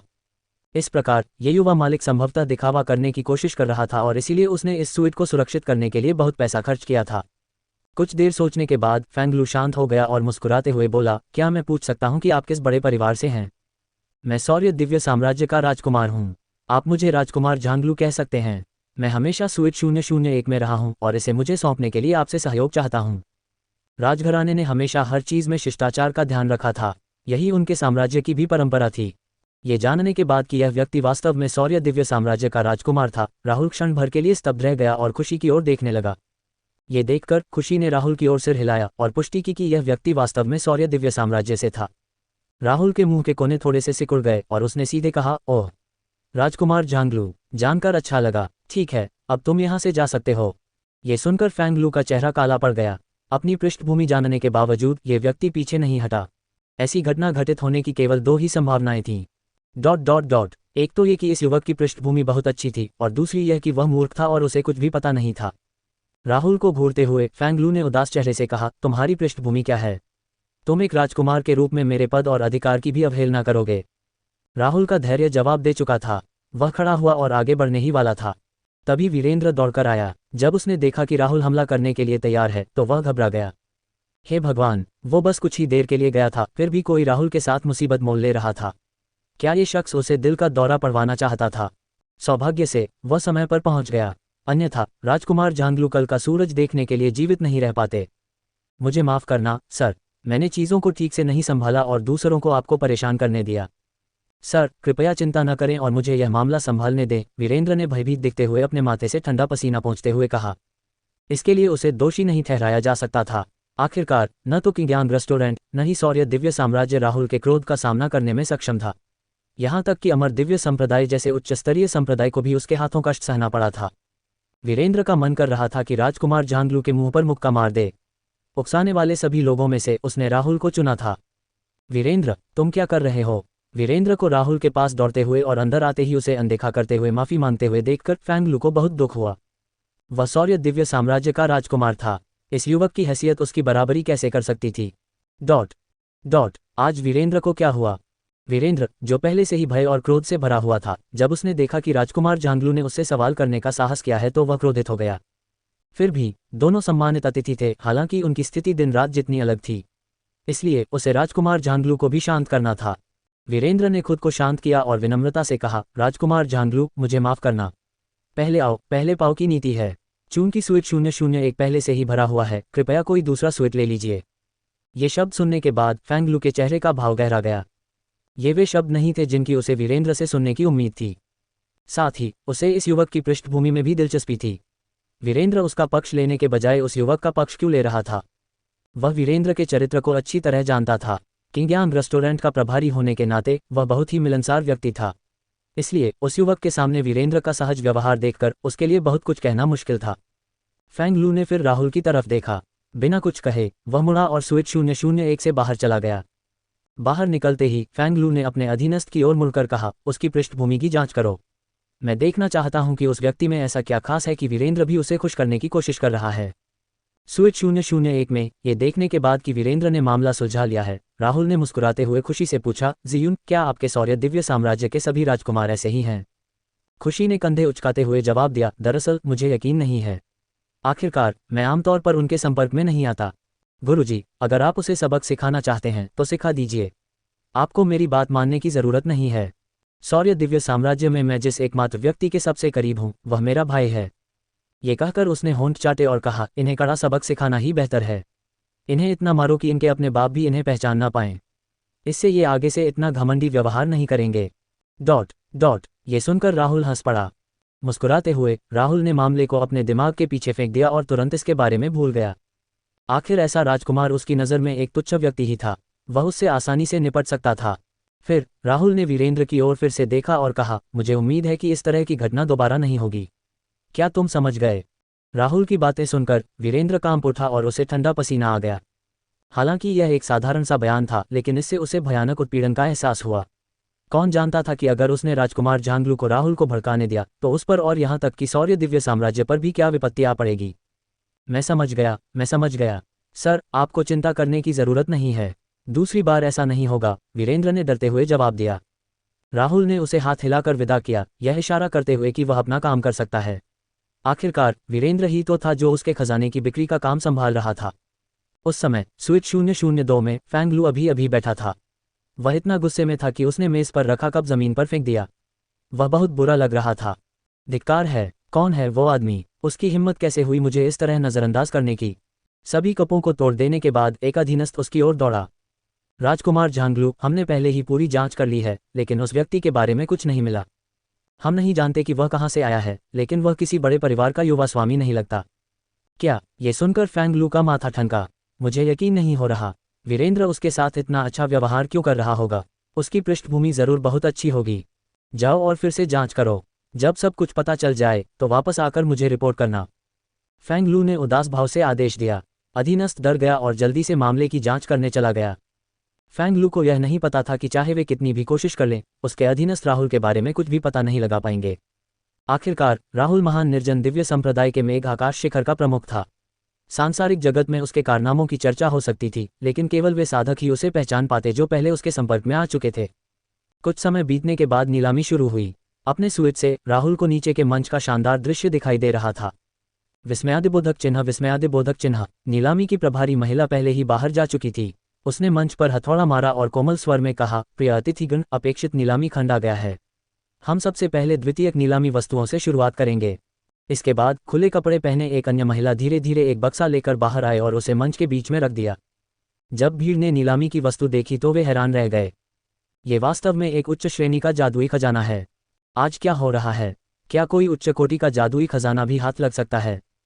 इस समय भीड़ उत्साह से अपने हाथ मल रही थी। इसी बीच स्वीट 001 के सामने फैंग लू भी नीलामी की वस्तु देखकर उत्साहित हो गया। राहुल ने यह बात नोटिस की और उसने समय बिताने के लिए पहले से ही कुछ दिलचस्प करने के बारे में सोच लिया था। राहुल के बुरे इरादों को भांपते हुए फैंग लू ने उसे घूर कर देखा और बहुत क्रोधित हुआ। छी, तुम तो बस एक मामूली इंसान हो जिसके पास किसी न किसी तरह का समर्थन है। अपने परिवार के बिना क्या तुम्हें लगता है कि तुम यहाँ रहने के लायक होगे? जरा रुको, देखते हैं तुम किन चीज़ों की बोली लगाते हो बच्चे। फैंग लू खुद को काफ़ी धनी समझता था और उसने अपने धन का उपयोग करके राहुल से उस अपमान का बदला लेने का निश्चय किया जो उसे पहले सहना पड़ा था। इसके अलावा वह वास्तव में इस उच्च श्रेणी के जादुई खजाने को चाहता था, इसलिए यह एक जीत वाली स्थिति थी। इस कृपाण को स्कारलेट फ्लेम कृपाण कहा जाता है। यह एक उच्च कोटि का जादुई खजाना है। मुझे विश्वास है कि आप सभी समझ गए होंगे कि यह निश्चित रूप से एक बहुत ही दुर्लभ वस्तु है। चलो शुरू करते हैं। स्कारलेट फ्लेम सेबर की शुरुआती कीमत 90,000 टेल की गहन चांदी है। गणमान्य अतिथि अभी बोली लगाना शुरू कर सकते हैं। जैसे ही उसने बोलना खत्म किया, नीलामी स्थल पर मौजूद मेहमानों ने तुरंत बोली नहीं लगाई। इसके बजाय उन्होंने स्वीट्स में बैठे लोगों की तरफ देखा। आखिरकार अगर ये लोग बोली लगाते तो जीत नहीं पाते। जैसे जैसे समय बीतता गया, स्वीट 001 ने सबसे पहले कीमत बताई 100 मिलियन टेल। सबके होश उड़ गए। स्वर्ग, वे उस कीमत से शुरुआत कर रहे हैं। क्या वे तुरंत सबको बाहर नहीं कर रहे हैं? जब भीड़ में गर्मागर्म बहस चल रही थी, फैंग लू का चेहरा काला पड़ गया। वह अपने हाथ में लिए उस 10 लाख टेल के चिन्ह को घूर रहा था जिसे वह उठाने ही वाला था। यह उसे बहुत ही विडंबनापूर्ण लग रहा था। धिक्कार है, क्या यह आदमी जानबूझकर मेरे खिलाफ जा रहा है? राहुल को देखते हुए फैंग लू ने गुस्से में अपने दांत पीस लिए। इस समय वह लगभग राहुल की उपहासपूर्ण निगाहों की कल्पना कर सकता था। राजकुमार झांगलू, कृपया ऐसा न करें। हालांकि उसने अपने अधीनस्थ की सलाह नहीं मानी। उसने एक अलग चिन्ह उठाया और उसे ऊपर उठाया, जिससे उसका अधीनस्थ और भी डर गया। 1 अरब टेल। जब लोगों ने स्वीट 002 की बोली देखी तो वे आश्चर्य से चिल्ला उठे। हे भगवान, ये दो लोग कौन हैं? ये तो बस पहली बात है। क्या शुरू से ही इतना प्रतिस्पर्धी होने की ज़रूरत है?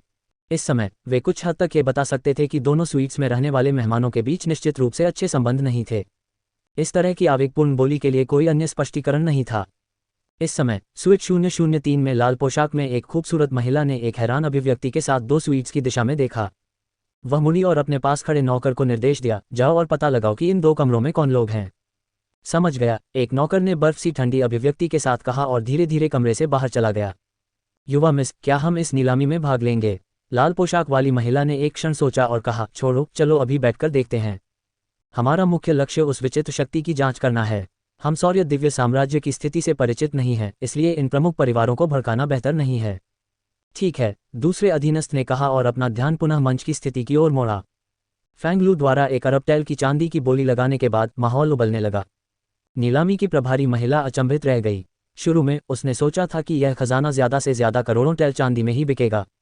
किसने सोचा होगा कि स्वीट 001 में रहने वाला मेहमान तुरंत इसकी कीमत बढ़ाकर 10 करोड़ टेल कर देगा। स्वीट 002 में अतिथि ने तो और भी अधिक चौंकाने वाली बोली लगाई, जिसने 1 अरब टेल की बोली लगाई। ये 10 मिलियन टेल गहन सोने के बराबर था। ये बोली लगाने के बाद फैंग लू ने राहुल को व्यंग्यात्मक नज़रों से देखा, मानो कह रहा हो, अगर तुम में क्षमता है तो बोली लगाना जारी रखो। लाओ, मेरे पास बहुत पैसा है। फैंग लू की व्यंग्यात्मक टिप्पणी पर राहुल के चेहरे पर कोई बदलाव नहीं आया। वह मुस्कुराया और फिर बोली लगाई और बोली में मात्र 1000 टेल की वृद्धि की। जब फैंग लू ने उत्तेजक बोली देखी तो उसका चेहरा बेहद उदास हो गया। यह आदमी मुझे शर्मिंदा करने की कोशिश कर रहा है ना? यदि राहुल की कीमत उससे बहुत अधिक होती तो उसे इतना गुस्सा नहीं आता। हालांकि ये केवल 1000 टेल की वृद्धि थी और उसे ऐसा महसूस हुआ जैसे किसी ने उसके चेहरे पर थप्पड़ मार दिया हो। ... बोली सुनकर मेहमान हंसने लगे। क्या ये व्यक्ति स्पष्ट रूप से स्वीट 002 के लोगों का मजाक उड़ाने की कोशिश नहीं कर रहा है? उसके पास स्पष्ट रूप से पैसा है, लेकिन वह दूसरे पक्ष को नाराज करना चाहता है। जैसे ही भीड़ ने अपनी हंसी दबाई, स्वीट 003 में लाल पोशाक वाली महिला ने भी अपना मुंह ढक लिया और खिलखिलाकर हंसने लगी। ये व्यक्ति बहुत दिलचस्प है। मुझे आश्चर्य है कि वह कहाँ से आया है। दूर से उसने स्वीट 001 में सफ़ेद कपड़े पहने एक आदमी को देखा। मुखौटे की आड़ में, यद्यपि वह उसका चेहरा नहीं देख सकती थी, फिर भी वह बता सकती थी कि वह काफ़ी युवा था तथा उसका स्वभाव काफ़ी सुंदर था। धत्तेरी की! फैंग लू गुस्से में उठ खड़ा हुआ। हमारे साथ बने रहने के लिए धन्यवाद। चैनल को सब्सक्राइब कर सहयोग करें।